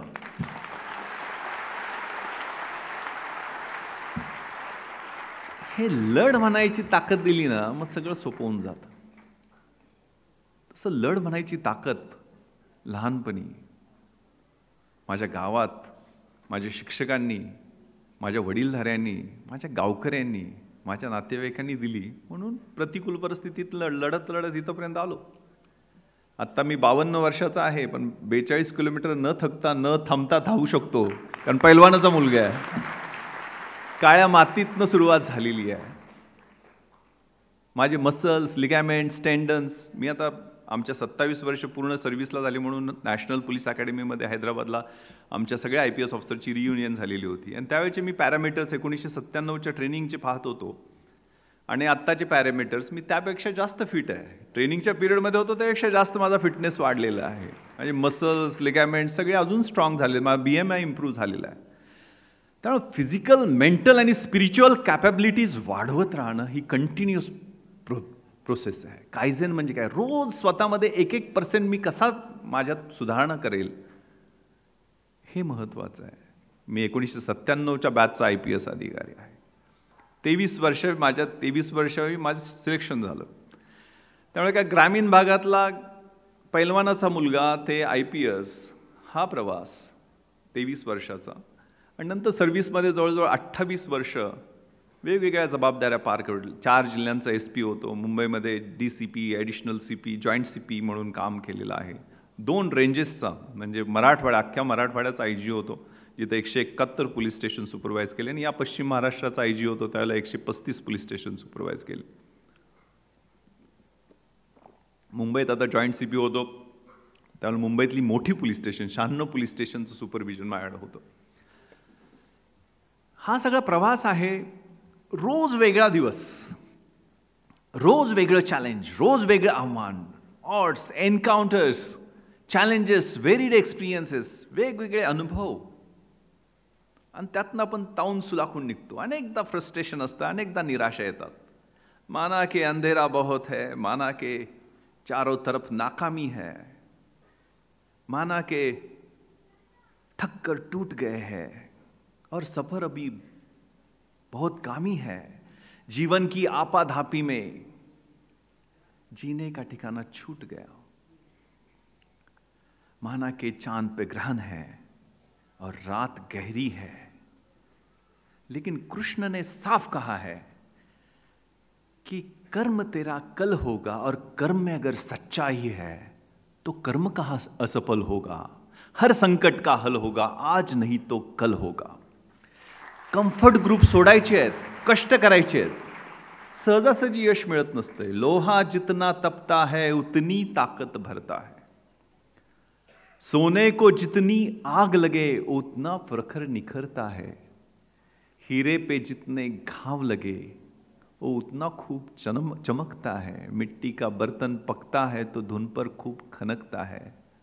सूरज जैसा बनना है तो सूरज इतना जलना होगा, और नदियों सा आदर पाना है तो पर्वत छोड़ निकलना होगा. और तू तो छत्रपति शिवाजी का मावड़ा है, क्यों सोचे राह सरल होगा.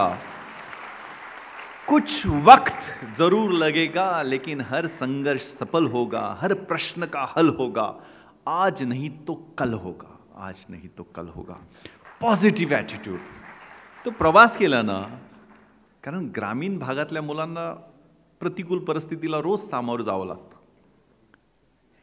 ग्रामीण भागातली मुलं ही रानफुलासारखी असतात. या रानफुलांना जर काळी कसदार जमीन, चांगला सूर्यप्रकाश, चांगलं खत पाणी मिळालं तर ती अशी रुजतात, अशी उमलतात, अशी फुलतात की त्यांच्यासमोर सगळे कमळ, गुलाब, डॅफोडिल्स, मोगरे फिके पडून जातात. आणि 90च्या दशकामध्ये काही अशी रानफुलं वारणेच्या काठावरती सांगली आणि कोल्हापूर जिल्ह्यात फुलली, ज्यांनी UPSCचं तख्त वेधलं. आणि 1997चं मी पण एक रानफुल होतो. आणि त्या वर्षी, कारण ही मैदानं कशी मारायची विद्येच्या क्षेत्रातली, कारण मी पैलवानकीचा प्रयत्न केला अप्पा, पण मला जमलं नाही. मला तो एक संजय माने म्हणून आमचा पैलवान जो माझा क्लासमेट होता तो उचलून पाडायचा, म्हणजे त्याला ढाक एवढी चांगली यायची. मग माझे वडील फ्रस्ट्रेट झाले की तू काही कुस्तीत एवढा चांगला नाही, वेगळ्या प्रकारची कुस्ती कर. सो तो प्लॅन केला, आयुष्याचा प्लॅन. ट्रॅप. प्लॅन म्हणजे काय? Deciding in advance what to do, Wien to do, how to do, who is suppose to do it for you. नियोजन, काय करायचं, कसं करायचं, केव्हा करायचं, कोण आपल्याला मदत करणार ते कसं ठरवायचं, या सगळ्यांचं डोक्यात प्लॅनिंग असलं पाहिजे. आणि म्हणून 1996च्या त्या 12 परीक्षा मी सलग पास होत गेलो. 12 म्हणजे 3 पोस्टसाठी. मी फक्त IPS मी UPSCच्या माध्यमातून सिव्हिल सर्व्हिसेस एक्झामिनेशन देऊन त्याच्या 4 परीक्षा असतात, प्रिलिम्स, मेन्स, इंटरव्ह्यू. त्यानंतर MPSCच्या माध्यमातून मी डेप्टी कलेक्टर आणि सेल्स टॅक्स ऑफिसर या 2 पोस्ट मला मिळाल्या. अशा 12 परीक्षा मी एका वर्षात सलग पास होत गेलो. आणि 3 पोस्ट एका वेळेला मिळाल्या. त्यावेळेला विनोदानं माझे मित्र म्हणायचे, तू जर माधुरी दीक्षितला प्रपोज केलंस तरी नाही म्हणणार नाही. त्यावेळेला ड्रीम गर्ल होती. विनोदानं सांगतो. लक, पण लक बरोबर हार्डवर्क हे दोन्ही बरोबर होतं. आणि मी एकटा नव्हतो. आमच्या गावातनं आम्ही 3 जण, आनंद पाटील माझ्याच भाऊकीतला, तो IAS मध्ये, सुगंध चोगले सरूड शेजारचं गाव आहे तिथला, तो पण माझा क्लासमेट, तो IFS मध्ये, आणि मी IPS मध्ये. असे 3 मुंबईचा एकही विद्यार्थी कॅन्डिडेट ज्यावेळेला फायनल लिस्टमध्ये नव्हता त्यावेळेला आम्ही एका छोट्या गावातले 3 जण IAS, IPS आणि IFS मध्ये होतो. आनंद आता युनियन गव्हर्नमेंटमध्ये ॲडिशनल सेक्रेटरी म्हणून कार्यरत आहे, शिक्षण विभागाचं काम बघतो. सुगंध घाना या देशामध्ये ॲम्बॅसिडर होता, आता परत ॲडिशनल सेक्रेटरी म्हणून गव्हर्नमेंट ऑफ इंडियाला जॉईन झालेला आहे एक्सटर्नल अफेअर्स मिनिस्ट्रीमध्ये. आणि मी आता अँटी करप्शन ब्युरोचा ॲडिशनल DG म्हणून महाराष्ट्रात काम करत आहे. मी सांगितलं नाही, सुपर 30 किंवा सुपर 3 सारखी स्टोरी होती. ते नियोजन जे होतं ना ते महत्त्वाचं होतं. आणि तिघांची सिनर्जी, एनर्जी बरोबर सिनर्जी असते, एकत्र काम करण्याची जी, एकमेकांच्या वाह्या वाचणं, पुस्तकं वाचणं, एकमेकांच्या नोट्स शेअर करणं, हे टीमवर्क. आणि आमच्या गावात दुश्मनी म्हणजे आनंदचे वडील आणि माझे वडील जिल्हा परिषदेला एकमेकासमोर उभा पण राहिले होते, त्यामुळे दुश्मनी पण होती. पण ती दुश्मनी आम्ही मित्रांमध्ये घेतली नाही. आम्ही दोघांनी एकत्र अभ्यास सुरू केला. माझ्या नोट्स मी आनंदला दिल्या, आनंदच्या नोट्स मला दिल्या. त्यामुळे टीमवर्क. ससा आणि कासवची मी कुठं तरी गोष्ट आपण लहानपणी वाचलेली आहे ना, सगळ्यांना माहीत आहे. आपल्याला माहीत आहे की शर्यत लागते, मग ससा पळत पळत जातो, मग त्याला काहीतरी हिरवळ दिसते, झाडाखाली खाऊन झोपतो, तोपर्यंत कासव हळूहळू जातं आणि कासव शर्यत जिंकतं. काय त्यातनं आपण लेसन घेतला, धडा काय घेतला? Slow and steady wins the race. जो संत आहे आणि सलग आहे तो शर्यत जिंकतो. आता त्याचं पुढचं व्हर्जन असं होतं की ससा वेळेला ठरवतो की झोपायचं नाही, परत शर्यत लावायची. मग 2 जण परत शर्यत लावतात. ससा धावत धावत जातो, कासव हळूहळू जात असतं. ससा ऑफकोर्स वेगानं गेल्यामुळे शर्यत जिंकतो. याचा अर्थ काय? Fast and consistent always bit slow and steady. जे वेगवान आहेत आणि सलग आहेत ते या स्लो लोकांना हरवतात. ओके. तर या पुढचं व्हर्जन मग यावेळेला कासवानं विचार केला की आपण आता विचार करून वेगळा ट्रॅक घेऊयात. म्हणजे तो शर्यतीचा रूट जो आहे तो ते असा ठरवतो की मध्ये नदी येते आणि तो मग ससा ओव्हर कॉन्फिडन्समध्ये म्हणतो की ठीक आहे आपण धावायचं आणि जिंकायचं. तर धावत धावत जातो, नदी आल्यानंतर विचार करत बसतो. तेवढ्यात हळूहळू कासव पाठीमागणं आलेलं असतं, नदीत उतरतं, नदी क्रॉस करतं आणि पुढे जाऊन पुढचं क्रॉस करून शर्यत जिंकतं. याचा अर्थ काय? Identify your core strengths. आपली बलस्थानं कोणती आहेत, दुर्बल स्थानं कोणती आहेत ती ओळखा. आपल्या समोरच्या संधी कोणत्या आहेत, थ्रेट्स कोणत्या आहेत त्या ओळखा. आणि नंतर मग ठरवा कुठला रस्ता घ्यायचा आहे. मॅनेजमेंटची प्रिन्सिपल्स आहे ते. त्यामुळं आपल्या कोअर स्ट्रेंथप्रमाणे आपल्याला आपला भविष्यकाळ घडवायचा आहे.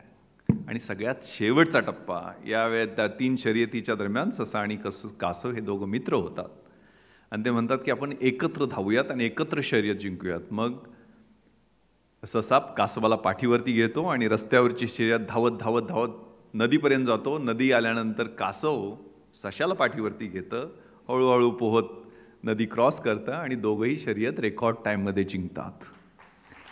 टुगेदर ईच वन अचीव्स मोर. टीमचा फुल फॉर्म आहे ना. तर एकत्र काम करायचं, ती कामराडरी, ते टीम वर्क, हे खूप महत्वाचं आहे. त्यामुळे ते गोल हे स्मार्ट असलं पाहिजे. स्मार्ट म्हणजे स्पेसिफिक, मेजरेबल, अटेनेबल, रिअलिस्टिक आणि टाइम बाउंड. आणि त्या गोलच्या दृष्टीनं मग तो रोड मॅप एकदा तयार झाला तर मग मार्गक्रमण करत राहायचं. मी IAS किंवा IPS व्हायचं हे 12वीला असताना ठरवलं. भूषण गगराणी त्यावेळेला देशात 3रे आलेले होते. आता मुंबई महानगरपालिकेचे आयुक्त आहेत. ते मराठी माध्यम आणि मराठी साहित्य हे विषय घेऊन ते देशात 3रे आले होते. हे कळाल्यानंतर आपण पण असं काहीतरी करू शकतो का. मग 12वीचा रिझल्ट लागला. मग कन्व्हेन्शनल वेला जायचं नाहीये, कारण ध्येय ठरवलंय ना. आणि एकदा ध्येय ठरवलं ना, अगेन खूप लहान मुलं आहेत म्हणून एक गोष्टी सांगतोय मी. हनुमानाची एक गोष्ट आहे पुराणातली. आपल्याला माहित आहे की प्रभू रामचंद्रांनी हनुमानाला अंगठी दिली आणि अंगठी ती देऊन 800 मैलाचा अंतर पार करून त्यांना ती सीतामाईला त्या वनात जाऊन द्यायची होती. मग त्यांनी उड्डाण घेतलं. उड्डाण घेतल्यानंतर त्यांना पहिलं संकट कुठलं आलं तर मैनक पर्वत. मैनक पर्वत म्हणजे 5 स्टार फॅसिलिटीज असणारा एकदम असा सुंदर अप्सरा, गंधर्व, सगळ्या सुखसोयी अशांचा असा तो बेट होता, पर्वत होता. आणि तिथल्या सगळ्या अप्सरा आणि गंधर्व बोलायला लागले, या इथं जरा आराम करा आणि इथं निवांत राहा. म्हणजे त्यांना तिथं डिस्ट्रॅक्ट करण्याचा तो प्रयत्न होता. जसं आजकाल मोबाईल फोन करतो ना, डिस्ट्रॅक्ट, रील्स थांबतच नाही, आम्ही बघतच बसतो. त्याला the woods R lovely, dark and deep, miles to go before I sleep, miles to go before I sleep. मला हे अंतर पार करायचं आहे, त्यावेळेला कोणताही थांबा घ्यायचा नाही, कुठलाही प्रश्न विचारायचा, मला पुढं जायचं आहे. त्यामुळे हनुमानजी तिथे थांबले नाहीत. त्या आकर्षणांना ते बळी पडले नाहीत, त्या मोहात ते फसले नाहीत. मी कुणाला तरी शब्द दिला आणि तो शब्द पूर्ण करण्यासाठी मला पुढे जायचं आहे. दुसरं संकट आलं त्यांना. सुरसा नावाची सर्पमाता, ती तोंड मोठं करून मोठीच्या मोठी ती माता जबडा पसरून होती. आता मी तुला खाऊन टाकणार. हनुमानजी म्हटले की मी तुझ्या तोंडात जायला तयार आहे, तुझं भक्ष व्हायला तयार आहे, फक्त मी ही प्रभू रामचंद्राला शब्द दिलेला आहे ना, ही अंगठी देऊन मला परत येऊ दे, मी तुझ्या तोंडात जाईल. नाही, मी तुला खाऊन टाकणार, तुला माझ्या तोंडात यावंच लागेल.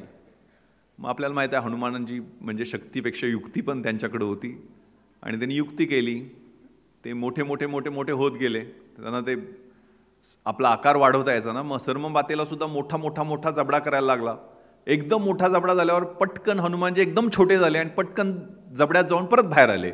त्यामुळे तिचा तोंड बंद करायच्या अगोदरच ते बाहेर आलेले होते आणि सांगितलं, बघ तू जबड्यात जाऊन आलो ना. मग ती प्रसन्न झाली, तिने आशीर्वाद दिला, तू जा बाबा पुढं.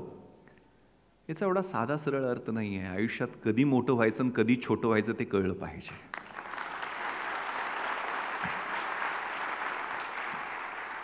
कधी कठीण व्हायचं आहे आणि कधी मृदू व्हायचं आहे हे कळलं पाहिजे. आई वडिलांशी भांडतो आम्ही उगाच मोठेपणा आणून, भावाशी भांडतो उगाच मोठापणा आणून, कसला त्यात इगो आहे. त्यामुळे हे आयुष्यातलं गुपित आहे की कधी मोठं व्हायचं आणि कधी छोटं व्हायचं ते कळलं पाहिजे. तो इगो गुंडाळून ठेवायचा आहे. त्या धीरूभाई अंबानींना पण विचारला होता प्रश्न, तुमच्या यशाचं रहस्य काय. आय डोंट हॅव इगो, माझ्याकडे इगो नाही असं त्यांनी उत्तर दिलेलं होतं. आणि तिसरं संकट होतं सिनिका नावाची परत एक राक्षस. सिनिका म्हणजे जेलसीचं प्रतीक होतं. म्हणजे ती आडवी आल्यानंतर हनुमानजीने तिला पकडलं आणि हनुमानाने एक कांदा फोडतात तसं तिच्या डोक्यावर मारून तिला नष्ट केलं. कारण जेलसी संपवणं, तो मत्सर संपवणं हे खूप महत्त्वाचं आहे. आपल्या सगळ्या अधोगतीचं मुख्य कारण मत्सर, दुसऱ्याबद्दल योग्य न वाटणं हेच आहे. आपल्या वेदांमध्ये लिहिलेलं आहे की व्हॉट इज एनव्ही. मत्सर म्हणजे काय, unacceptance of what is good in others. दुसऱ्यामध्ये जे चांगलं आहे ते न स्वीकारणं. माझं मनच स्वीकारत नाही ना, ही चांगली आहे, माझी जाऊबाई खूप चांगली आहे, स्वीकारतच नाही मन. तिला चांगलं स्वयंपाक करता येतो किंवा अजून काय चांगलं करता, आमचं ॲक्सेप्टच करत नाही ना. एकदा ते ॲक्सेप्ट केलं तर तीच जाऊबाई माझी इन्स्पिरेशन होऊ शकते. ॲक्सेप्टन्स केल्यानंतर तीच मत्सराची गोष्ट आपली प्रेरणा होऊ शकते. अनॲक्सेप्टन्स ऑफ सगळ्यात महत्त्वाचं आपल्याला 2 संकट आहेत, 2 महत्त्वाच्या, फिअर, गिल्ट आणि वरी. आपल्या आयुष्याचं मातेरे करणाऱ्या ह्या 3 गोष्टी आहेत. गिल्ट कशामुळं येते? भूतकाळात काहीतरी झालेलं असतं त्याच्यातच आम्ही इतकं अडकून बसतो, ते बदलणार आहे का आपण? झाली चूक, विसरून जायचं, त्यातनं सुधारणा करून आपण पुढे जायचं. आणि जी वरी आहे, काळजी आहे, ती भविष्यकाळात कुठलीच ना गोष्ट होणारच नाही आहे. मला कॅन्सर होणार, मला हृदयरोग होणार, मला अजून काय होणार, त्या भीतीमुळंच आपलं आयुष्य निम्म होत असतं. त्यामुळे हे भीती म्हणजे अनॲक्सेप्टन्स ऑफ व्हॉट इज अनसर्टन. मला आठवतंय मी SP होतो आणि एकदा चुकून मी पाण्याच्या टाकीवरती व्यायाम करण्यासाठी चढलो. ते शिड्या होत्या आणि वरती गेल्यानंतर माझे पाय लटपट कापायला लागले. कधी मला ही जाणवलं नाही. हाईट फोबिया होता. हाईट फोबिया तयार झाला मला, म्हणजे त्या शिड्यावरनं येताना. पण मी आलो खाली, पण ती मोठी टाकी होती आणि त्याच्यावरनं खाली येताना मला जी भीती बसली ती, मला उंचीवर जायला खूप भीतीनं त्रास व्हायचा. म्हणून मी गेल्या वर्षी काय केलं, मी स्पेनला गेलो, 15,000 फूट विमानात गेलो वरती आणि विमानावरनं 15,000 फुटावरनं स्काय डायव्हिंग करून उडी मारली. त्या 15,000तले 10,000 फूट म्हणजे जवळजवळ 3 किलोमीटर, म्हणजे जवळजवळ 2 मिनटं मी, म्हणजे दगड टाकतात तसं होतं. 5,000 मीटरवरती ती छत्री उघडली जाते. पण ती भीती निघून गेली ना. सारखं त्या भीतीच्या सावटाखाली आपण का राहायचं? ती एकदा acceptance of what is uncertain, जे अस्थिर आहे ते एकदा स्वीकारलं, जे भीतीचं कारण आहे तेच ॲडव्हेंचर बनतं. बरोबर ना? साहस आणि भीतीमध्ये हे अंतर आहे. मी माझं विचार सांगत, ऋग्वेदातले विचार सांगत आहे. प्रेम आणि द्वेष यातला फरक सुद्धा त्यांनी खूप छान सांगितलं. Unacceptance of the person as he is, समोरचा माणूस आहे तसा न स्वीकारणं, याला द्वेष म्हणतात, हेट्रेड. आणि तोच माणूस आहे तसा सगळ्या चांगल्या वाईट गोष्टींसह स्वीकारला तर ते प्रेम असतं, अनकंडिशनल प्रेम. द्वेषाचं प्रेमात रूपांतर व्हायला छोटंसं ॲक्सेप्टन्सची गरज आहे. त्यामुळे या गोष्टी खूप महत्त्वाच्या आहेत. त्यामुळे त्या पिरियडमध्ये त्या ध्येयाच्या दृष्टीनं वाटचाल करताना काय काय करायचं, काय काय करायचं नाही याचं योग्य नियोजन केलं. My father was backbone of my commitment and conviction. माझे वडील 4थी शिकलेले होते, पैलवान होते. आता नामदेवराव मोहितेंचं नाव घेतलं आप्पांनी. ते आणि दोघं एकाच तालमीत खेळत होते. त्यांनी मला स्वप्न सांगितली. म्हणजे ते नंतर पंचायत समितीचे सभापती पण झालेले होते. त्यामुळे ते मला आपल्या बलदंड हातावरती असे कधीतरी झोपायला बरोबर घ्यायचे आणि स्वप्न भावड्या, मला प्रेमानं भावड्या म्हणतात गावी, की मामलेदार झाला पाहिजेस, फौजदार झाला पाहिजेस. त्यावेळेला त्यांना ते कलेक्टर, कमिशनर ही स्वप्न खूप दूरची वाटायची ना. आप्पांनी जसं सांगितलं की ते ध्येय, एवढं मोठं स्वप्न कसं बघणार. त्यांनी स्वप्न दिलं की हे असं काहीतरी केलं पाहिजे. आणि ज्यावेळेला मुंबईमध्ये, दिल्लीमध्ये मी अभ्यासाला होतो, त्यावेळेला गावाकडं हुमणी किड्याची त्यावेळेला साथ आलेली होती. ऊसाला कीड लागायची, उत्पन्न मिळायचं नाही. त्याला वखारीतनं व्याजानं पैसे, त्यावेळेला 20%, 25% व्याजानं महिन्याला पैसे आणायला लागायचे. शेती विकावी लागली त्यात. या परिस्थितीची मला त्यांनी कधी जाणीव होऊ दिली नाही. फक्त एक पोस्टकार्ड मला लिहित असायचे, त्यात स्वप्न दाखवायचे. मराठीत मोडीत सही करायचे ते आणि मोडक्या तोडक्या मराठीत लिहायचे की भावड्या, माझे डोळे मिटायच्या आधी तुला कलेक्टर म्हणून लाल दिव्याच्या गाडीतनं आलेलं मला पाहायचं आहे. मी अनेक मोटिवेशनची पुस्तकं वाचली, सेल्फ हेल्पची पुस्तकं वाचली, पण एवढी पेटवणारी ओळ माझ्या आयुष्यात मला सापडली नाही. त्यामुळे रिस्क टेकिंग बिहेवियर. मी 12वीचा रिझल्ट लागला, इंजिनिअरिंगला ॲडमिशन मिळत होती, पण त्यावेळेला ठरवलं की वेगळं काहीतरी करायचं. Winners don't do different things, they do the things differently. वेगळ्या पद्धतीनं आपलं आयुष्य आपण योजायचं आहे. खुदी को कर इतना बुलंद की हर तहरीर से पहले खुदा बंदे से पूछे बोल तेरी रजा क्या है. आपल्याला एवढं समर्थ आणि एवढं बलवान बनवायचं आहे. त्यामुळे मी कन्व्हेन्शनल इंजिनिअरिंग, मेडिकलला सगळे जायचे, ते न जाता सरळ थेट आर्ट्सला प्रवेश घेतला. It was suicidal decision. त्याच्या अगोदर माझ्या शिक्षकांनी माझ्याकडे काही सवयी लावल्या. मी 10वीला होतो, माझ्या आत्याच्या घरी मी राहत होतो. आत्यानी आणि शिक्षकांनी मला पहाटे उठायची सवय लावलेली होती. ब्रह्ममुहूर्तावर अभ्यास करायची सवय लागली. त्या सवयींनी मला फरक केला. कारण आपल्या सवयी खूप महत्त्वाच्या आहेत. Watch your thoughts, those become your words. आपले विचार त्याच्यावर लक्ष ठेवा, ते आपले शब्द बनत असतात. Watch your words, those become your actions. आपले शब्द आपल्या कृती बनत असतात. Watch your actions, those become your habits. आपण सलग 21 दिवस एखादी गोष्ट केली ना, ती आपली सवय बनत असते, हॅबिट बनत असते. आणि चांगली हॅबिट बनत झाली असेल तर चांगलं चारित्र्य घडतं. वाईट सवयी लागल्या तर वाईट चारित्र्य घडतं आणि आपल्या चारित्र्यावरती, कॅरेक्टरवरती आपला भविष्यकाळ अवलंबून असतो. त्यामुळे ती डेस्टिनी, मग ते माझे थॉट्स, माझे वर्ड्स, माझ्या हॅबिट्स, माझ्या ॲक्शन्स या एका अलाइनमेंटमध्ये घेऊन गेलो की आपल्याला हे करायचंच आहे. आणि मग 12वीचा रिझल्ट लागल्यावर कन्व्हेन्शनल इंजिनिअरिंग, मेडिकलला न जाता focused. If you focus, you learn. If you learn, you grow. And if you grow, then only you can enjoy. तुम्ही फोकस केला तरच तुम्ही शिकता. तुम्ही शिकला तरच तुमची वाढ होते, वृद्धी होते. आणि तुम्ही जर वाढ झाली नाही तर जगण्यात काय अर्थ नाही आहे. ग्रोथ माझी कशी, ग्रोथ माइंडसेट हा महत्त्वाचा आहे. आणि त्याच्यासाठी टाइम्स, म्हणजे hard times create great main. Great men create good times. Good time creates weak men and weak men create hard times. हे रहाट गाडग आहे. म्हणजे कुठल्या तरी अरबाची गोष्ट मी वाचली होती की माझ्या बापाकडे उंट होता, माझ्याकडे अँबॅसिडर आहे, माझ्या मुलाकडे मर्सिडीज असेल, नातवाकडे कदाचित हेलिकॉप्टर असेल, पण हेलिकॉप्टर आल्यानंतर परत त्याच्या मुलाकडं उंटच येणार आहे. कारण हे फिरते ना चक्र. कारण हार्ड टाईम म्हणजे कठीण समय असतो त्यावेळेला चांगली स्ट्रॉंग माणसं, प्रतिकूल परिस्थितींनी चांगली माणसं तयार होतात. चांगली माणसं तयार झाली की ते चांगलं वेळ आणतात ना. म्हणजे आता बाप माझा जर गडगंज असेल तर मला कष्ट करायची काय गरज आहे. म्हणजे चांगला वेळ आला ना. चांगला वेळ आल्यानंतर मी वीक झालो. जसं फुलपाखरू, त्या सुरवंटाचं फुलपाखरू होत असतं. आणि सुरवंटाच्या अगोदर कोश असतो ना. कोशातनं ते फुलपाखरू बाहेर येत असतं. तर कुठेतरी प्रयोगशाळेत प्रयोग करताना मुलगा म्हणतो अरे तिला त्रास होतो त्या फुलपाखराला बाहेर यायला, म्हणून तो अंड फोडतो आणि ते फुलपाखरू बाहेर येतं, सहज बाहेर येतं आणि 2-4 मिनिटांनी तडफडून मरून जातं. त्याला शिक्षक सांगतात अरे ते जे फुलपाखरू बाहेर येताना त्याला जो संघर्ष करायला येतोय त्यातूनच त्याच्या पंखामध्ये बळ येतंय आणि त्यामुळेच ते जगणार आहे आणि ते उडी उंच भरारी घेणार आहे. मंजिलें उन्हीं को मिलती है जिनके सपनों में जान होती है. यूं ही पंख होने से कुछ नहीं होता, हौसलों से उडान होती है.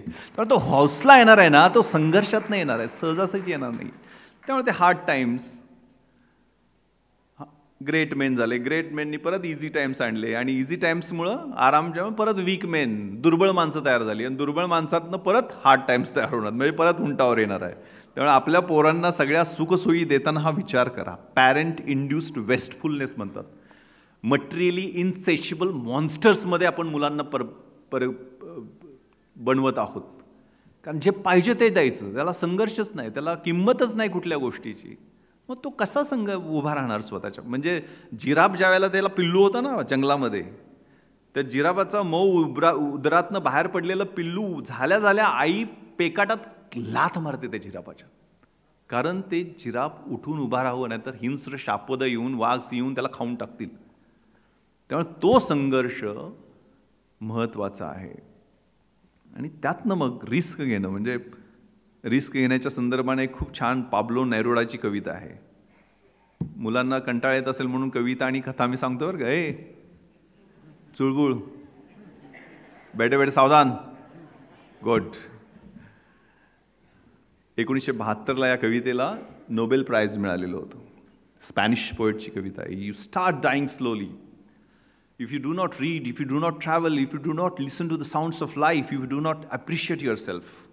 तुम्ही हळूहळू मरता ज्यावेळेला तुम्ही प्रवास करत नाही आहे, तुम्ही वाचत नाही, तुम्ही जीवनाचं संगीत ऐकत नाही, स्वतःचं कौतुक स्वतः करत नाही. Self love. You start dyeing slowly if you do not let others help you. If you walk on the same path every day, if you become the slave of your own habits, if you do not wear different colors, if you do not talk to the people whom you don't know, तुम्ही त्या सवयीचे गुलाम होऊन जाता, त्याच रस्त्यावरनं रोज चालता, वेगळे रंग परिधान करत नाहीये, ज्या लोकांशी आपली ओळख नाही त्यांच्याशी बोलत नाहीये, त्यावेळेला हळूहळू मरता. तुम्ही कधी हळूहळू मरता?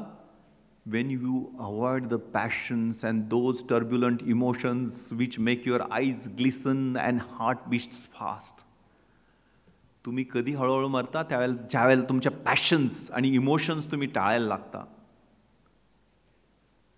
ज्यामुळं हार्टबीट्स, हृदयाची धडकन वाढते, वेगळ्या अर्थानं घेऊ नका, आणि डोळ्यामध्ये चमक येते, त्या गोष्टी तुम्ही अवॉइड करता, त्यावेळेला हळूहळू मरता. आणि कधी हळूहळू मरता? If you don't take risks and don't chase dreams and at least once in your lifetime allow yourself to run away. जेव्हा स्वप्नाच्या मागे तुम्ही धावतच नाहीये, रिस्कच घेत नाहीये, जे अनसर्टन आहे त्याला जवळ करतच नाहीये, एकदा आयुष्यात एकदा ठरवून ते सेफ आहे, ते कम्फर्ट ग्रुप आहेत, ते कम्फर्ट ग्रुप सोडून तुम्ही त्या ध्येयाच्या दिशेनं धावत नाहीये, त्यावेळेला तुम्ही हळूहळू मरत असता. त्यामुळं माझं ध्येय समोर दिसताना फक्त डॉक्टर इंजिनियर न करता मी फक्त UPSCची तयारी करायची म्हणून ते ध्येय घेतलं. ते अनसर्टन होतं, अनप्रिडिक्टेबल होतं, अनेकदा ठेचा लागायच्या, जखमा व्हायच्या, पण ते ध्येय होतं ना. मी आठवतंय प्रतिकूल परिस्थिती काय असते त्याचं एक उदाहरण. मी IG मराठवाडा होतो 2016 साली, आणि एका मुलीनं 12वीतल्या मुलीनं आत्महत्या केलेली होती, म्हणून मी ते किनगाव म्हणून प्लेस आहे लातूर जिल्ह्यामध्ये, तिथं गेलेलो होतो. खूप गदारोळ झाला, कारण त्या मुलीकडे 250 रुपये पाससाठी नव्हते STच्या, आणि त्या 12वीतल्या मुलीने आत्महत्या केलेली होती. आपल्याला माहीत आहे तिथं 5 वर्ष सलग दुष्काळ पडला मराठवाड्यामध्ये. मराठवाड्याच्या जमिनीचं वाळवंटीकरण सुरू झालेलं होतं. त्यावेळेला भाऊ पुण्याला कामासाठी निघून आला, वडील कुठेतरी कर्नाटकात गेले, घरात धुणी भांडी करायला सुद्धा काम कुठं मिळायचं नाही, कुठनं देणार ती 250 रुपये आई? आणि आपल्याला माहीत आहे 12वी तिला चांगले मार्क होते, 80% मार्क होते 10वीला, आणि 12वीला मग 15-20 दिवस शाळेलाच जाता येईना. तिथून अहमदपूर म्हणून प्लेस आहे, तिथं ती शाळेला जायची, आणि मग तणाव आला, मग शाळा चुकायला लागली, घेतला टोकाचा निर्णय. आणि माझ्या मोबाईलमध्ये अजूनही ती चिठ्ठीचं कॉपी आहे. तिनं लिहिली शेवटची चिठ्ठी की माझी चूक झाली, आई बाबा मला माफ करा, आणि माझ्या 10वीला 12वीला काय खर्च करू नका, ते जेवढे काय पैसे असतील ते माझे जपून ठेवा, आणि ताईचं लग्न तेवढं लावून द्या. ही परिस्थिती पण असते ना, प्रतिकूल परिस्थिती ही आहे, पण खचून जायचं नाही. विझलो जरी आज मी हा माझा अंत नाही, पेटेन पुन्हा नव्याने सामर्थ्य नाशवंत नाही. छाटले जरी पंख माझे, छाटले जरी पंख माझे, पुन्हा उडेन मी, अडवू शकेल मजला अजून अशी भिंत नाही. माझी झोपडी जाळण्याचे झालेत कैक कावे, जळेल झोपडी अशी आग ती ज्वलंत नाही. घेरण्यास वाट माझी झालेत वादळे अतुर, डोळ्यात जरी गेली धूळ, थांबण्यास उसंत नाही. खेटेल वादळे येईल तुफान, तरी वाट चालतो मी, अडथळ्यांना भिवून अडखळणे पावलास पसंत नाही. मी वाटचाल करत राहील. आणि दुसरंच उदाहरण तेवढ्याच प्रतिकूल परिस्थितीचं, अंबाजोगाई म्हणून गाव आहे, तिथं मी आईजी असताना तिथल्या गावानं एका मुलीचा सत्कार ठेवलेला होता. ती मुलगीला 98.5% मार्क मिळाले होते 10वीला. मग ती तुमच्यासारख्या माझ्यासारख्या मध्यमवर्गीय कुटुंबातली नव्हती. तिचे आई वडील स्मशानात चितेला अग्नी लावल्यानंतर ते सगळं जमा करायचं, तिथंच त्या स्मशानभूमीची काळजी घ्यायचं काम करायचे, आणि लाईट पण नसायचे. त्याला चितेचा आग असायची ना, तिच्या भाषणात तिनं सांगितलं, ती आग असे त्या आगीत अभ्यास करायची. म्हणजे प्रेत जळते आणि त्या आगीत अभ्यास करून तिनं 98.5% मार्क मिळवलेले होते.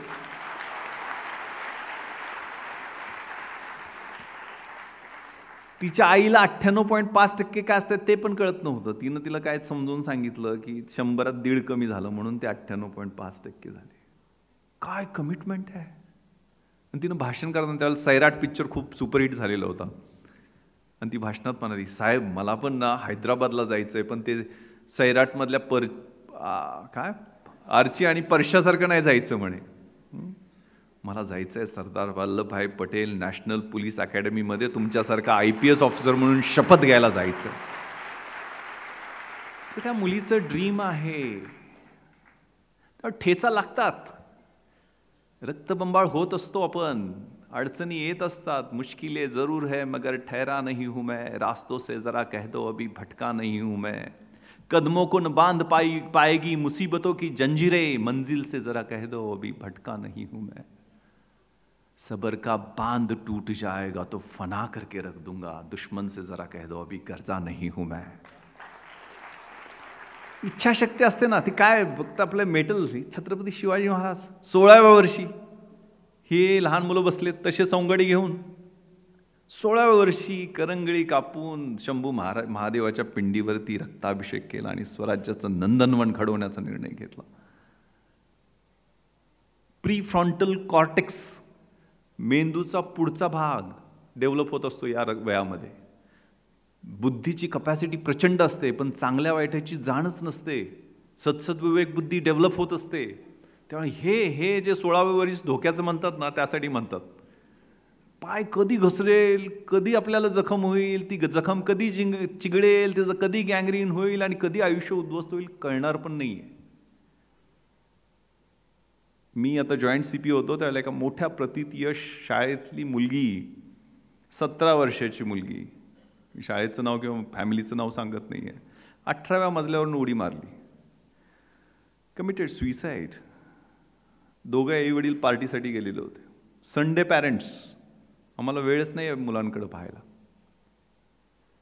ते आहेत बिझी त्या गॅजेट्समध्ये, त्या मोबाईलमध्ये. काय बघतात काहीच माहीत नाही. व्हर्च्युअल रियालिटी आणि खरी वस्तुस्थिती फरक आहे. तिनं सुइसाइड नोट अगेन एका पेजवर लिहिलेलं होतं, start, stop and quit. I quit. Start म्हणजे काय? स्टार्टमध्ये पुन्हा एकदा तिच्या मनानं तिला सांगितलेलं होतं, अभ्यासावर लक्ष दे, focus on academics.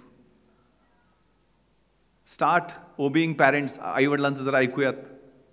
Start going less on इंस्टाग्रामवर कमी जायचं आहे मला, मी ते कमी करणार आहे. सोशल मीडिया कमी करणार आहे. अशा स्टार्ट चांगल्या गोष्टी. स्टॉपमध्ये stop taking IPLs, stop taking drugs. हे तिनं कमिटमेंट लिहिलेले आहेत. त्या 17व्या वर्षी तिला त्या सवयी लागलेल्या होत्या आणि हे जमत नाही म्हटलं आय क्विट, मी सोडून चालले, आता मला जमत नाही. माझ्यावर खूप टीका टिप्पणी झाली. पुण्यात SP होतो त्यावेळेला सिंहगडाच्या पायथ्याशी मी रेव पार्टीवर रेड केली. खूप ऐकावं लागलं मला. याच्यापेक्षा मोठ्या रेड मी मुंबईमध्ये केल्या. ओकवूड हॉटेलमध्ये 72 डिग्रीज नावाचा पब होता, तिथं 272 जणांना पकडलं होतं, इथं 280 जण होते. त्या ओकवूडमध्ये क्रिकेट 2 IPL प्लेयर्स होते आपले देशाचे. एक साऊथ आफ्रिकेचा होता, त्यांना पकडलेलं होतं. फॅशन इंडस्ट्रीमधले फिल्म स्टार्सची मुलं. एक मुलगी तर माझ्या मित्राची होती, ती मला नंतर मित्र घेऊन आला तिला. मी ह्या मुलांचे रक्त आणि लघवीचे नमुने घेतले जे ड्रग प्लेडलर्स होते. पुण्यामध्ये काही लोक जेलमध्ये गेले एवढ्यासाठी की त्यांनी खोटी नावं सांगितलेली होती. नाहीतर मुलांच्याकडे माझा व्हिक्टीम म्हणूनच बघण्याचा दृष्टिकोन होता. त्यांचे युरिन आणि ब्लड सॅम्पल्स घेऊन मी त्यांना सोडून दिलं. नंतर 64A NDPS ॲक्टमध्ये जी प्रोव्हिजन आहे त्याच्याप्रमाणे एकदा त्यांना सुधारण्याची संधी द्यावी हे माझ्या डोक्यात होतं. कारण हा जो माफिया आहे तो ह्या जनरेशनला टार्गेट बनवतोय. किती भयंकर आहे. Commerce without morality. Golden crescent आणि गोल्डन ट्रायंगल. गोल्डन क्रिसेंट म्हणजे पाकिस्तान, अफगाणिस्तान आणि इराण, आणि गोल्डन ट्रायंगल म्हणजे लाओस, म्यानमार आणि थायलंड. या 2 पोर्टमध्ये जो ट्रेड होतो त्यातला इंडियाच्या मार्गे बराचसा होतो आणि त्याचा ॲन्युअल टर्नओव्हर $1000 बिलियन आहे. शून्य पण मोजता येणार नाहीत आम्हाला जेवढा ड्रगचा इंटरनॅशनल टर्नओव्हर आहे. जगाच्या आयर्न अँड स्टीलचं जे प्रोडक्शन आहे त्यापेक्षा जास्त मोठं आहे. आणि ह्याचे टार्गेट कोण? आमची मुलं. त्यामुळे आता मी आप्पा गणपतीचा भक्त आहे, म्हणजे तुमचं चिंतामणी ज्ञानपीठ आहे. मी माझे UPSCच्या पूर्वपरीक्षेचा, मुख्य परीक्षेचा, इंटरव्ह्यूचा आणि कोणत्या राज्यात माझी नेमणूक होणार हे सगळं सिद्धिविनायक मंदिराच्या बाहेर, म्हणजे अंधविश्वास असेल कदाचित, तिथनं फोन करून मी त्या टेलिफोन बूथवरनं मला रिझल्ट कळालेले होते. दर मंगळवारी मी मंदिरात असतो.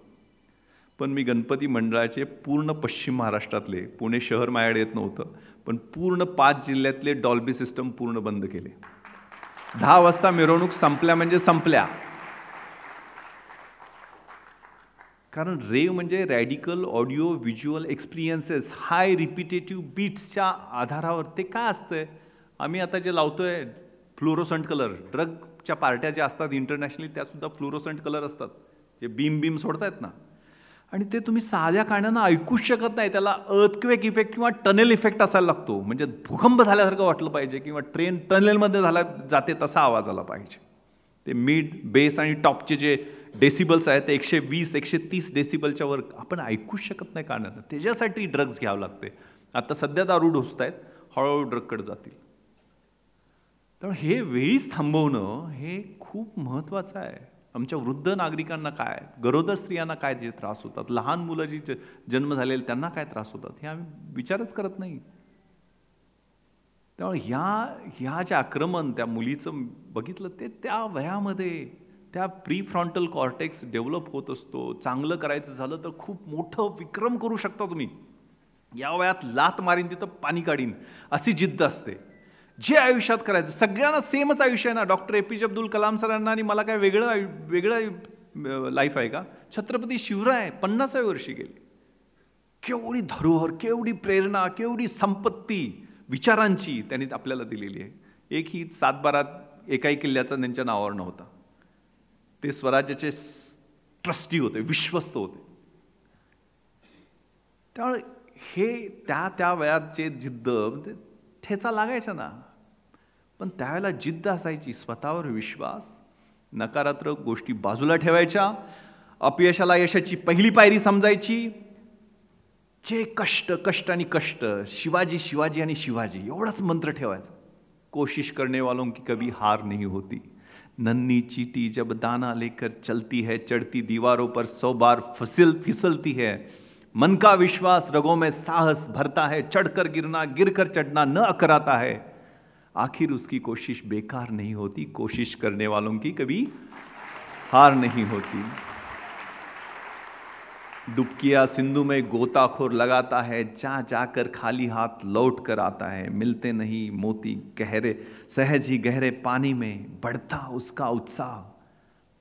इसी हैरानी में हर बार उसकी मुट्ठी खाली नहीं होती. कोशिश करने वालों की कभी हार नहीं होती. असफलता एक चुनौती है, उसे स्वीकार करो, एक्सेप्ट करा, रिस्पॉन्सिबिलिटी घ्या. क्या कमी रह गई है देखो और सुधार करो. जब तक सफल न हो चैन की नींद त्यागो तुम. संघर्षों का मैदान छोड़कर मत भागो तुम. कुछ किए बिना जय जयकार नहीं होती. कोशिश करने वालों की कभी हार नहीं होती. झोपा काढून यश मिळत नाही. मोबाईलवर इंस्टाग्रामचे रील बघून यश मिळत नाही. चांगलं पण बघू शकता. आम्ही प्रांजल पाटील नावाच्या मुलीचा सत्कार केला होता. ती IAS मध्ये भारतात 750वी आलेली होती. तिचा सत्कार मी पुण्यातच केलेला होता. पण तिला तुमच्या माझ्यासारखे डोळे नव्हते. अंध मुलगी होती ती. आहे केरळामध्ये पोस्टिंग आहे त्याची. इनोव्हेशन हे in head, compassion in heart, passion in the belly आणि विजन इन द आईज. ते विजन तिच्याकडे होतं. आणि तिनं 1250 पानाचं रामचंद्र गुहांचं इंडिया आफ्टर गांधी हे पुस्तक मोबाईलच्या माध्यमातून ब्रेलनं वाचलेलं होतं. हे पण शक्य आहे ना मोबाईलच्या माध्यमातून. कुठं आम्हाला वेळ आहे त्याच्यावर. आमचा अटेन्शन स्पॅन 1.5 मिनिटाच्या वर नाहीच आहे, कारण 1.5 मिनिटाच्याच रील असतात ना. त्याच्या पुढे आम्ही बघू शकत नाही लगेच. ते पण 1.5 मिनिटं पण नाही बघत, 10 सेकंदात पुढे जातात. त्यामुळे हे कष्ट. मुंबईला मी गेलो त्यावेळेला काय, एक रक्सॅक पुस्तकांची, 2-3 जीन्स आणि 2 टी-शर्ट एवढंच होतं. राहायची सोय होत नव्हती मुंबईत. तुम्हाला तर चांगलं घर आणि अभ्यासाला जागा असेल इथं. तिथं आमदार निवासात राहिलो आम्ही. आमदार निवासात सगळे कार्यकर्ते येतात, आपल्याला माहित आहे. तर कुलाबा कॉजवेवर काय ते मिसळपाव आणि वडापाव एवढं खातात की संध्याकाळी एवढा घाण वास यायचा, इतके वास सोडायचे, झोप पण लागायची नाही. हॉस्टेलला ॲडमिशन मिळत नव्हतं. मग तिथं सर्वंट क्वार्टर्स, IAS IPS अधिकारी राहतात ना, त्यांच्या सर्वंट क्वार्टर्समध्ये जागा मिळते का 10 बाय 10च्या रूम्स, हे पण शोधलेलं होतं. तिथेही जागा नाही मिळाली. संध्याकाळी मी, माझे मित्र जे माझ्यासारखेच होते, फिरायला बाहेर पडायचो. त्यावेळेला ताज, ओबेरॉय, तिथला ग्लिटर, तिथला डेझल, ते सगळा ऐशोआराम सगळा दिसायचा. तिथले CCI क्लब, बॉम्बे जिमखाना, असे मोठे हायफाय क्लब, त्याच्यातनं आम्ही आत डोकावून बघण्याचा प्रयत्न करायचो. काही अंतरावरती मेट्रो थिएटर होतं, तिथं मला आठवतं आहे कभी हाँ कभी ना नावाचा शाहरुख खानचा पिक्चर त्याला रिलीज झालेला होता. ते शाहरुख खानला बघण्यासाठी आम्ही धडपड 2 तास थांबलो होतो. आला कधी, त्यांना पाठीमागचे थोडे केस बीस दिसले त्यावेळेला, पण बाउन्सरच्या शिव्याच जास्त खाल्ल्या. संध्याकाळी मरीन ड्राईव्हला जायचो आणि समुद्राच्या काठावर अश्रू डोळ्यात असायचे. कारण ती डिस्पॉन्डन्सी, जे फ्रस्ट्रेशन, निगेटिव्ह थॉट्स हे राहतात ना. खालीवर खालीवर ECG होत असतो ना. सरळ रेस झाली काय, गेला वर. त्यामुळे खालीवर होणार ना, ते चढ उतार. पण ती स्वप्न आहेत ना,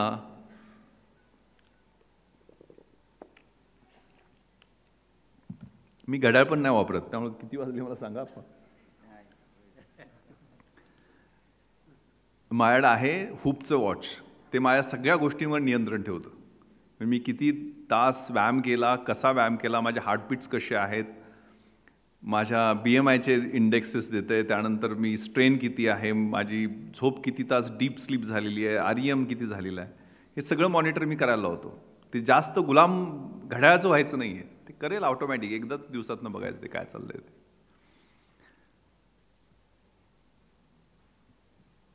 त्यामुळं या प्रतिकूल परिस्थितीत त्या स्वप्नांना वास्तवात उतरायला त्या खूप कष्ट करावे लागतात. दिवसाची रात्र, रात्रीचा दिवस करावा लागतो. ते प्लॅनिंग करायचं. मग वेळेचं महत्त्व खूप महत्त्वाचं आहे. प्रत्येक दिवसाची माझी डायरी अजूनही ती आहे 1996ची. सकाळच्या 4 तासात, दुपारच्या 4 तासात, संध्याकाळच्या 4 तास, 4-4 तासाच्या अभ्यासाचे स्लॉट असायचे. 3 स्लॉटमध्ये काय काय कसा अभ्यास करायचा, ज्यावेळेला फ्रेश असतो तसं त्यावेळेला काय करायचं, काय करायचं नाही हे पण अभ्यासात खूप महत्त्वाचं असतं. To realise the value of 1 year, ask the student who has failed in his exam. वर्षाचं महत्त्व जाणून घ्यायचं असेल तर वार्षिक परीक्षेत नापास झाला त्याला विचारा, कारण त्याचं वर्ष वाया गेलेलं असतं. To realise value of 1 month, एका महिन्यात, मराठीत सांगतो, एका महिन्याचं जर जाणून महत्त्व घ्यायचं असेल तर त्या आईला विचारा जिनं 8व्या महिन्यात आपल्या प्री मॅच्युअर बाळाला जन्म दिला आहे. त्यामुळे तिला खूप कॉम्प्लिकेशन्सला फेस करावं लागतं ना. आठवड्याचं महत्त्व ते पोद्दार साहेबांसारखे संपादक वगैरे त्यांना विचारा, कारण आठवड्याचं साप्ताहिक बनवायला त्यांना खूप एफर्ट्स घ्यावे लागतात. एका दिवसाचं महत्त्व रोजंदारीवर जाणाऱ्या कामगाराला विचारा, कारण रोजंदारीचा 1 दिवसाचा पगार नाही मिळाला तर पोरं घरात उपाशी राहत असतात. त्याला 1 दिवसाचं महत्त्व विचारा. 1 तासाचं महत्त्व तुमच्यापैकी बऱ्याच जणांना कळालं असेल किंवा कळेल. गार्डनमध्ये वाट बघत असतात प्रियकर प्रेयसी, त्यांना विचारा. तडफडायला लागतो जीव 1 तासात. 1 मिनिटाचं महत्त्व, ज्याची ट्रेन चुकलेली आहे त्याला विचारा, ट्रेन निघून गेलेली आहे. 1 सेकंदाचं महत्त्व, ज्या माणसाचा नुकताच ॲक्सिडेंट चुकला आहे 1 सेकंदात, त्याला विचारा. आणि 1 मिली सेकंदाचं महत्त्व, विच इज मोस्ट इम्पॉर्टंट, त्या रनरला विचारा ज्याला सिल्वर मेडल मिळालेलं आहे आणि 1 मिली सेकंदात त्याचं गोल्ड मेडल हुकलेलं आहे. त्यामुळे प्रत्येक सेकंद, प्रत्येक मिनिट, प्रत्येक तास, प्रत्येक आठवडा, प्रत्येक महिना, प्रत्येक वर्ष त्याचं नियोजन, त्याचं पर्ट चार्ट, मी काय, कसं, केव्हा करणार, हे रोज माझ्या दिवसाच्या स्केड्यूलमध्ये मी 5 वाजता उठणार म्हणजे उठणार, माझा सकाळचा व्यायाम करणार म्हणजे करणार, मी सकाळची माझी 20 पानं वाचणार म्हणजे वाचणार, मी 5 पानं लिहिणार म्हणजे लिहिणार, मी मुलांच्याबरोबर वेळ थोडा घालवणार. त्याच सवयी माझ्या मुलाला, माझा मुलगाही 3 वाजताच उठतो आता, तो 12वीत आहे. तो मोबाईल वापरत नाही, 14 तास अभ्यास करतो, नीटची तयारी त्याची सुरू आहे. कारण बाप काय करतो ह्याच्यावरच लक्ष आहे ना त्याचं. He follows you. आपणच जर 24 तास मोबाईलवर असलो तर कसं होणार, शक्यच नाही आहे ना. त्यामुळे ती स्वप्न, कारण मुंबईत आलो त्यावेळेला फ्रस्ट्रेशनशिवाय काय असायचं नाही, पण त्यावेळेला ती मग जिद्द, त्यातनं मग आपली मुंबईत 2 रूपं आहेत. एकदम हायफाय मुंबई दिसणारी आणि आमची डिलाय रोडला गावाकडची सगळी मंडळी झोपायची ती 20x20च्या रूममध्ये शिफ्ट वाईज झोपायची. एका लाईननं सगळे काळे असे आमचे सगळे भाऊबंद एका लाईननं मिलमध्ये कामगार करणारे झोपलेले असायचे. मग एक शिफ्ट झाली की दुसरे झोपायला येणार. म्हटलं अभ्यास केला नाही तर तिथंच आपला नंबर लागणार 10/7/7च्या मध्ये. मग ती स्वप्न, मुट्ठी भर लेकर कुछ सपने भर कर जेबों में आशाएं, दिल में है अरमान कहीं कुछ कर जाए कुछ कर जाए. सूरज सा तेज नहीं मुझ में, दीपक सा जलता देखोगे, मेरी हद रोशन करने से तुम मुझको कब तक रोकोगे, तुम मुझको कब तक रोकोगे. मैं उस माटी का वृक्ष नहीं, मैं उस माटी का वृक्ष नहीं जिसको नदियों ने सींचा है. त्या मातीतला वृक्ष मी नाही जिथं रोज नदीचं पाणी मिळतंय. बंजर माटी में पलकर मैंने मृत्यू से जीवन खींचा है. त्या दुष्काळग्रस्त मातीतनं ते पाणी ओढून मी माझं आयुष्य बनवत आहे. मैं पत्थर पर लिखी इबारत हूं, तुम शीशे से कब तक तोड़ोगे, मिटने वाला मैं नाम नहीं, तुम मुझको कब तक रोकोगे, तुम मुझको कब तक रोकोगे. वीकेंडला बऱ्याचदा मग नाते गोते इकडं तिकडं जायचं. मग सारखे ऐकायला लागायचं, हे IAS IPS काय होता येते काय, कलेक्टर होणार, कमिशनर होणार, हे शक्य आहे काय, बघा कुठं ते सेटल व्हायचं, आई वडील म्हातारे झाले, हां किती वर ओझा होऊन राहायचं घरच्यांच्यावर. इस जग में जितने जुल्म नहीं उतने सहने की ताकत है, तानों के शोर में रहकर भी सच कहने की आदत है. मैं सागर से भी गहरा हूं, मैं सागर से भी गहरा हूं, तुम कितने कंकड़ फेंकोगे, चुन चुन कर आगे बढ़ूंगा मैं, तुम मुझको कब तक रोकोगे, तुम मुझको कब तक रोकोगे. झुक झुक कर सीधा खड़ा हुआ, झुक झुक कर सीधा खड़ा हुआ, अब फिर झुकने का शौक नहीं, अपने ही हाथों रचा स्वयं, तुमसे मिटने का खौफ नहीं. तुम हालातों की भट्टी में, तुम हालातों की भट्टी में जब जब भी मुझको फेंकोगे, तब तप कर सोना बनूंगा मैं, तुम मुझको कब तक रोकोगे, तुम मुझको कब तक. 2 वर्ष 96 आणि 97, 2 वर्ष पेकाट मोडे तोपर्यंत आणि बुडाला फोड येतोपर्यंत अभ्यास केला आणि झालं ना सिलेक्शन IPS मध्ये. आणि परिस्थिती बदलली, त्यामुळे हे अभ्यास करण्याचं हे वय आहे. टाइमपास केला की नाही बदलत परिस्थिती. म्हणजे ज्या सर्वंट क्वार्टरमध्ये मी 10x10ची रूम शोधत होतो, त्याच बिल्डिंगमध्ये यशोधनमध्ये मुंबईचा, मी साऊथ मुंबईचा DCP म्हणून पोस्टिंग झाल्या 2200 स्क्वेअर फीटचा मरीन ड्राईव्हर आलिशान फ्लॅट शासनानं राहायला दिला. ज्या क्लबमध्ये 8 डोकावून पाहायचो, साऊथ मुंबईचाच DCP झाल्यामुळे ते क्लबची मॅनेजमेंटची मंडळी येऊन, साहेब आमच्या क्लबचे तुम्ही ऑनररी सेक्रेटरी व्हा, ऑनररी मेंबर व्हा म्हणून सांगायला लागले. हे मटेरियलिस्टिक ॲस्पेक्टनं मी सांगत नाही, भौतिक ज्या गोष्टींना, पण आपण कुठून कुठंपर्यंत कसा प्रवास करतो, तिथून इथंपर्यंत यायला काय लागतंय ह्याच्यासाठी सांगतोय. ॲडिशनल CP वेस्ट मुंबईचा झालो, म्हणजे बँड्रा जुहू हे सगळं फिल्मस्टारचा एरिया जो आहे ना, त्या एरियाचा मी ॲडिशनल CP झालो. ज्या फिल्मस्टारला बघायला धडपडायचो, बाउन्सरच्या शिवा खायचो, तेच माझ्या भेटीसाठी अपॉइंटमेंट मागायला लागले. सगळे माझे मित्र आहेत आता. आणि ज्या ताजमध्ये कधी चहा प्यायचंही स्वप्न पाहिलं नाही, कारण चहा त्यावेळेला 25 रुपयाला असायचा, त्यावेळेला राईस प्लेट 13 रुपयाला मिळायची. त्या ताजमध्ये 26/11च्या रात्री सगळ्यात जास्त आमची वाट पाहिली गेली आणि तिथं पोहोचून अतिरेक्यांशी मुकाबला केल्यामुळे आमच्या टीमला राष्ट्रपतींचं शौर्य पदक देण्यात आलं. त्यामुळं वेळ बदलतो, परिस्थिती बदलते, कॅरेक्टर्स बदलतात, सगळं बदलत असतं. God grant me the serenity to accept the things which I cannot change, courage to change the things which I can, and wisdom to know the difference. परमेश्वरा, ज्या गोष्टी मी बदलू शकत नाही ते स्वीकारण्याचं मला धैर्य दे, ज्या बदलू शकतो ते बदलण्याचं साहस दे, आणि ज्या बदलू शकतो आणि बदलू शकत नाही या दोन्हीमधला फरक ओळखण्याचं शहाणपण दे. ते शहाणपण आयुष्यात येणं महत्त्वाचं आहे. शेवटचा प्रश्न मला लेफ्टनंट जनरल सुरेंद्रनाथनी माझ्या इंटरव्ह्यूत विचारला होता, विश्वास इस दुनिया में तुम क्यों आए हो. मी तर स्वतःहून आलो नाही, माझे आई वडील मला घेऊन आले. त्याला मी एक क्षणभर पॉज घेतला आणि आयुष्याचा अर्थ असणारी एक खूप छान कविता आहे पोएम ऑफ ला मांचा, ती माझ्या आयुष्याचं उद्दिष्ट असू शकेल म्हणून मी त्यांना कविता ऐकवली, ज्याच्यामुळे मला 210 मार्क 300 पैकी मिळाले, मी IPS होऊ शकलो. ती एका सोल्जरची कविता आहे. To dream the impossible dream, जे अशक्य आहे ते स्वप्न मला पाहायचं आहे. टू फाईट द अनबीटेबल फो, ज्या शत्रूचा कोणी पराभव करू शकत नाही त्याला जाऊन मला हरवायचं आहे. To run way the brave dare not to go, ज्या ठिकाणी साहसी लोक जाण्याचं धाडस करत नाही तिथं जाऊन मला धावायचं आहे. To try Wien your arms R to very, माझे हात पाय बाहू थकून गेलेले आहेत पण मला एव्हरेस्ट समोर दिसतंय, ते एव्हरेस्ट गाठायला मला एक एक पाऊल टाकायचं आहे. To reach that unreachable star. This is my quest, to follow that star, no matter how hopeless, no matter how फार. To fight for the right without questions, without pause, to be willing to march into the hell for heavenly cause. माझा सत्यासाठी संघर्ष करायचा आहे, त्यावेळेला कोणताही प्रश्न विचारायचा नाही, कोणताही थांबा घ्यायचा नाही. माझी नरकात जायची तयारी आहे, मात्र त्यासाठी असणारं कारण स्वर्गीय असलं पाहिजे. त्यामुळे आपल्या आयुष्यात एक कारण असणं हे महत्त्वाचं आहे. 26/11च्या रात्री आम्ही ज्यावेळेला ताजमध्ये प्रवेश केला, 9:40 अतिरेकी घुसले आणि 9:51 11व्या मिनिटाला मी आणि माझा बॉडीगार्ड अमित खेतले दोघंजण आम्ही घुसलो. अमितकडे एक साधी पिस्टल होती, माझ्याकडे ग्लॉक पिस्टल होती.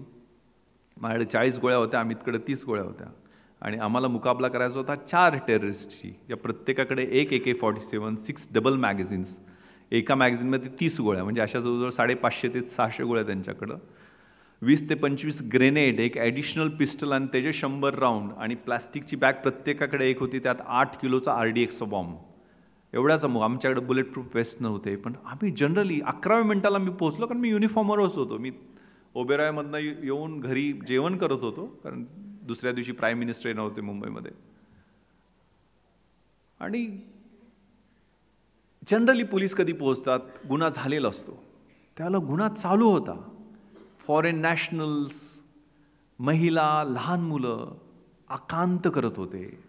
त्यावेळेला आत जाण्याशिवाय पर्याय नव्हता. त्यावेळेला बुलेट प्रूफ वेस्टची किंवा ॲडिशनल ऑटोमॅटिक वेपनची मी वाट बघत बसलो असतो, मला कोणी प्रश्न विचारले नसते, कारण त्यांच्याशी मुकाबला करायला तशीच हत्यारं पाहिजेत. पण तिथं काउंटर अटॅक करणं, त्यांचा मॅसॅकर थांबवणं हे खूप महत्त्वाचं होतं. मी सुनील कुडियादी, तिथला सिक्युरिटी चीफ, त्यांना घेऊन घुसलो आणि दुसऱ्या मजल्यावर रॉयल स्टेट केअरकेप्सवर 3 अतिरेकी, सुदैवाने त्यांची पाठ आमच्याकडे होती, त्यांच्यावर फायर करू शकलो ना. क्रिस्टल हॉलमध्ये ते घुसले असते तर अमित वेट्स वर्षा, एक लग्न चालू होतं, त्याच्यात घुसल्या तर मॅसॅकर झालं असतं. पहिल्या 20 मिनिटात आम्ही जायच्या अगोदर त्यांनी जवळजवळ 25 लोकं मारलेली होती. पण ज्या वेळेला आम्ही पोहोचलो, माझ्या पायातच 3 डेड बॉडीज होत्या, जिथून मी त्यांच्यावरती फायर करू शकलो. आणि ते काउंटर फायरिंग खूप क्रुशियल झालं, ज्यासाठी आमच्या टीमला शौर्य पदक देण्यात आलं. आणि त्यानंतर मग पोझिशन महत्त्वाची म्हणून 6व्या मजल्यावर डॉमिनेट करून खाली आलो. 1 तास 10 मिनटं एकही गोळी फायर झालेली नाही, कारण ते काउंटर फायरिंग झाल्यानंतर त्यांना सेफ ठिकाणी जाऊन, सेफ हॅव्हनमध्ये जाऊन थांबायचं होतं. तर खाली आल्यानंतर परत CCTV रूममध्ये जाण्याचा निर्णय घेतला, ज्याच्यात राहुल शिंदे आणि समाधान मोरे. राहुल 21 वर्षाचा मुलगा, त्याचे वडीलच परवाच मला भेटायला आलेले होते, शहीद झाला, जो 303 रायफल घेऊन माझ्यावर आलेला होता आतमध्ये. 2:45 वाजेपर्यंत त्या CCTV कंट्रोल रूममधनं आम्ही त्यांना रोखत बसलो. काउंटर फायरिंग होत राहिलं.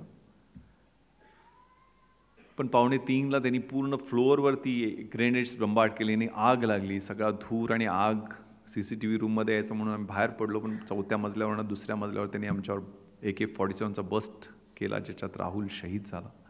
अमित खेतले माझा बॉडीगार्ड, त्याला 3 गोळ्या लागल्या, पण सुदैवाने त्याचे ऑपरेशन झाले. समाधान मोरे, मी जालन्याला गेलो होतो पासिंग आउट परेडसाठी, तिथं तो भेटला.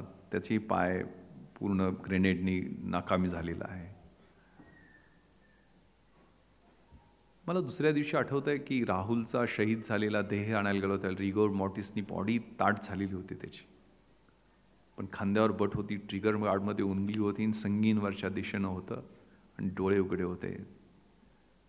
दुनिया में मिल जाएंगे आशिक कई, मगर वतन से खूबसूरत सनम नहीं होता. सोने में सिमट कर, नोटों में लिपट कर मरे हैं कई, मगर तिरंगे से खूबसूरत कफन नहीं होता.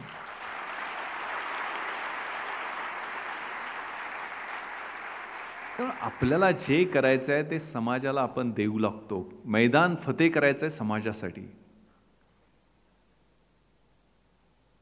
आणि ते जर उद्दिष्ट चांगलं असेल, नोबल असेल, तर निश्चितपणे आपल्या हातून काहीतरी भलं घडत असतं, चांगलं घडत असतं. आणि तो मग प्रवास आखायचा आहे, ती ब्लूप्रिंट आयुष्याची आखायची आहे, ती बॅलन्स शीट आपल्या आयुष्याची ठरवायची आहे. बर्थ, आपला जन्म होतो तो ओपनिंग स्टॉक आहे, जे काय आपल्याकडे येतं ते क्रेडिट आहे, जे काय आपल्याकडनं जातं ते डिबिट आहे, आणि डेथ हा क्लोजिंग स्टॉक आहे. याच्यामध्ये काय भरायचं? कॅरेक्टर, चारित्र्य हे तुमचं कॅपिटल आहे. नॉलेज हे तुमची इन्व्हेस्टमेंट आहे. यौवनम धनसंपत्ती प्रभुत्वम विवेकिता एकेकपन अनर्थाय किमू यत्र चतुष्टम. यौवन म्हणजे तारुण्य, प्रभुत्व म्हणजे सत्ता, अविवेक आणि धनसंपत्ती यातली एक गोष्ट असली ती माणसाची वाट लागायला पुरेशी आहे. आणि या 4 गोष्टी आल्या एकत्र तर काय होईल? त्यामुळं आपण आपला प्रवास करताना डिस्ट्रॅक्शनला बाजूला ठेवायचं आहे, प्रगती करायची, शिकत राहायचं. मी IPS झालो त्यावेळेला BA इतिहास शिवाजी विद्यापीठ कोल्हापूर एवढंच माझं क्वालिफिकेशन होतं. मी नंतर एक्सटर्नल MA केलं, एक्सटर्नल MBA केलं, मी एक्सटर्नल LLB केलं, मी IG औरंगाबाद होत्या वेळेला LLMला विद्यापीठात पहिला आलो. शिकत राहिलं पाहिजे कंटिन्युअस. विद्वत्वम च नृपत्वम च नैवम तुल्य कदाचन स्वदेशे पूज्यते राजा विद्वान सर्वत्र पूज्यते. विद्वत्तेची आणि राजसत्तेची तुलना होऊ शकत नाही. म्हणूनच ऐश्वर्य फाउंडेशनच्या वतीनं ते विद्वानांना बोलवतात, कारण राजाला फक्त त्याच्या राज्यामध्येच पूजा करतात किंवा आदर मिळत असेल, खरा खोटा माहीत नाही आहे, पण विद्वानाची पूर्ण जगामध्ये पूजा होत असते, त्याला आदर मिळत असतो, सन्मान मिळत असतो. त्यामुळे आपली ब्लूप्रिंट आहे ना, ती ब्लूप्रिंट बनवताना आय एम समबडी, मी तर असण्याला काहीतरी अर्थ आहे, ती सॉलिड ब्लूप्रिंट असली पाहिजे. मला कोणी गृहीत धरता कामा नाही, मी काय कामाचं नाही हे नाही, माझ्यामध्ये काहीतरी आहे. माझं सेल्फ रिस्पेक्ट, माझी डिग्निटी, माझं क्वेस्ट फॉर एक्सलन्स, मी काहीतरी ते चांगलं गाठण्यासाठी प्रयत्न कर. मी नाही झालो वटवृक्ष, एखादं बुश होईल, एक छोटंसं झुडपं होईल, नाही झालो हायवे, एक छोटासा पायवाट होईल, नाही झालो स्टार, एखादं काजवा होईल. ही इच्छाशक्ती पाहिजे. I can't fly, I will run. मी नाही उडू शकलो, मी धावू नाही शकलो, चालू नाही शकलो, क्रॉल करेल, घसरत जाईल, पण माझ्या ध्येयाच्या दृष्टीनं माझी मार्गक्रमण नेहमी चालू राहील. आणि ते उद्दिष्ट महत्त्वाचं आहे. खूप छान कविता कुसुमाग्रजांनी स्वातंत्र्य मिळाल्यानंतर 50 वर्षांनी लिहिलेली होती, युवकांना उद्देशून होती. 50ची उमर गाठली, आता 75 पण झाले, 75ची उमर गाठली, अभिवादन मज करू नका, मीच विनविते हात जोडून वाट वाकडी धरू नका. सूर्यकुळाचा दिव्य वारसा प्रिय पुत्रांनो तुम्हा मिळे, काळोखाचे करुण पूजन घुबडाचे व्रत धरू नका. वेतन खाऊन काम टाळणे हा देशाचा ध्रुव असे, करतील दुसरे बघतील तिसरे असे सांगून सुटू नका. मेजा खालून मेजावरतून द्रव्य कुणाची लुटू नका.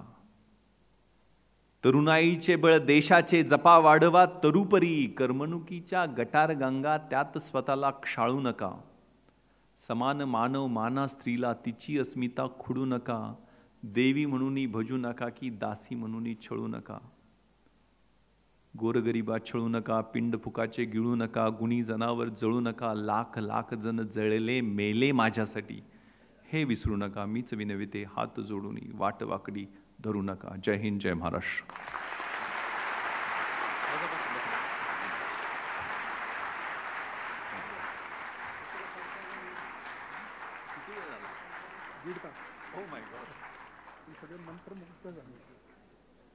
अजून तुम्ही बोलतच राहा असं सगळ्यांची इच्छा. जास्त झालं नाही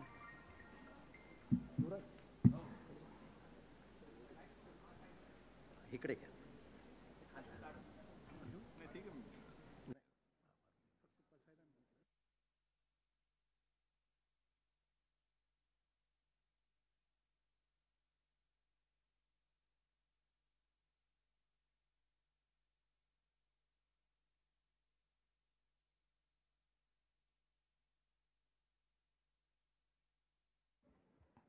नमस्कार.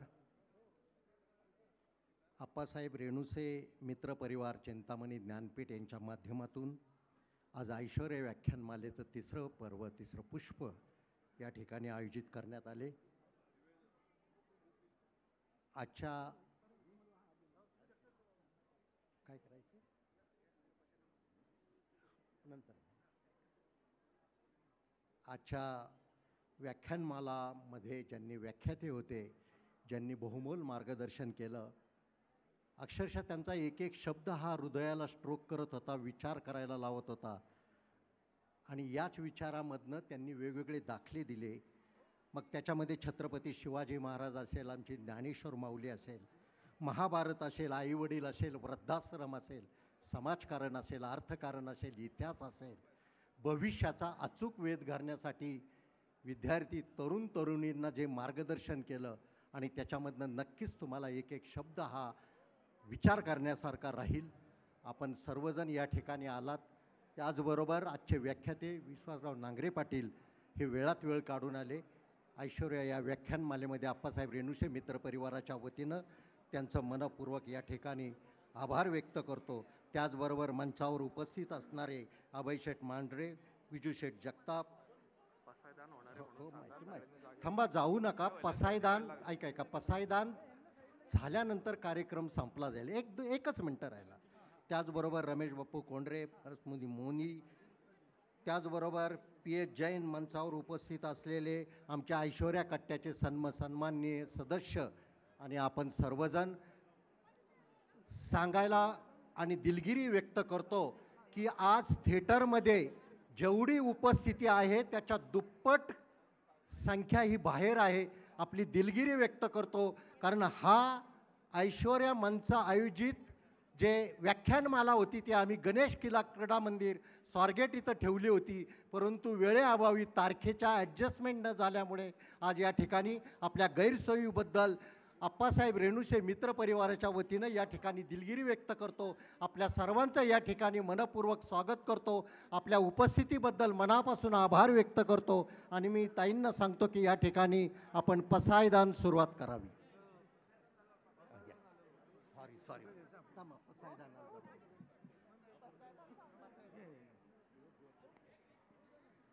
हॅलो.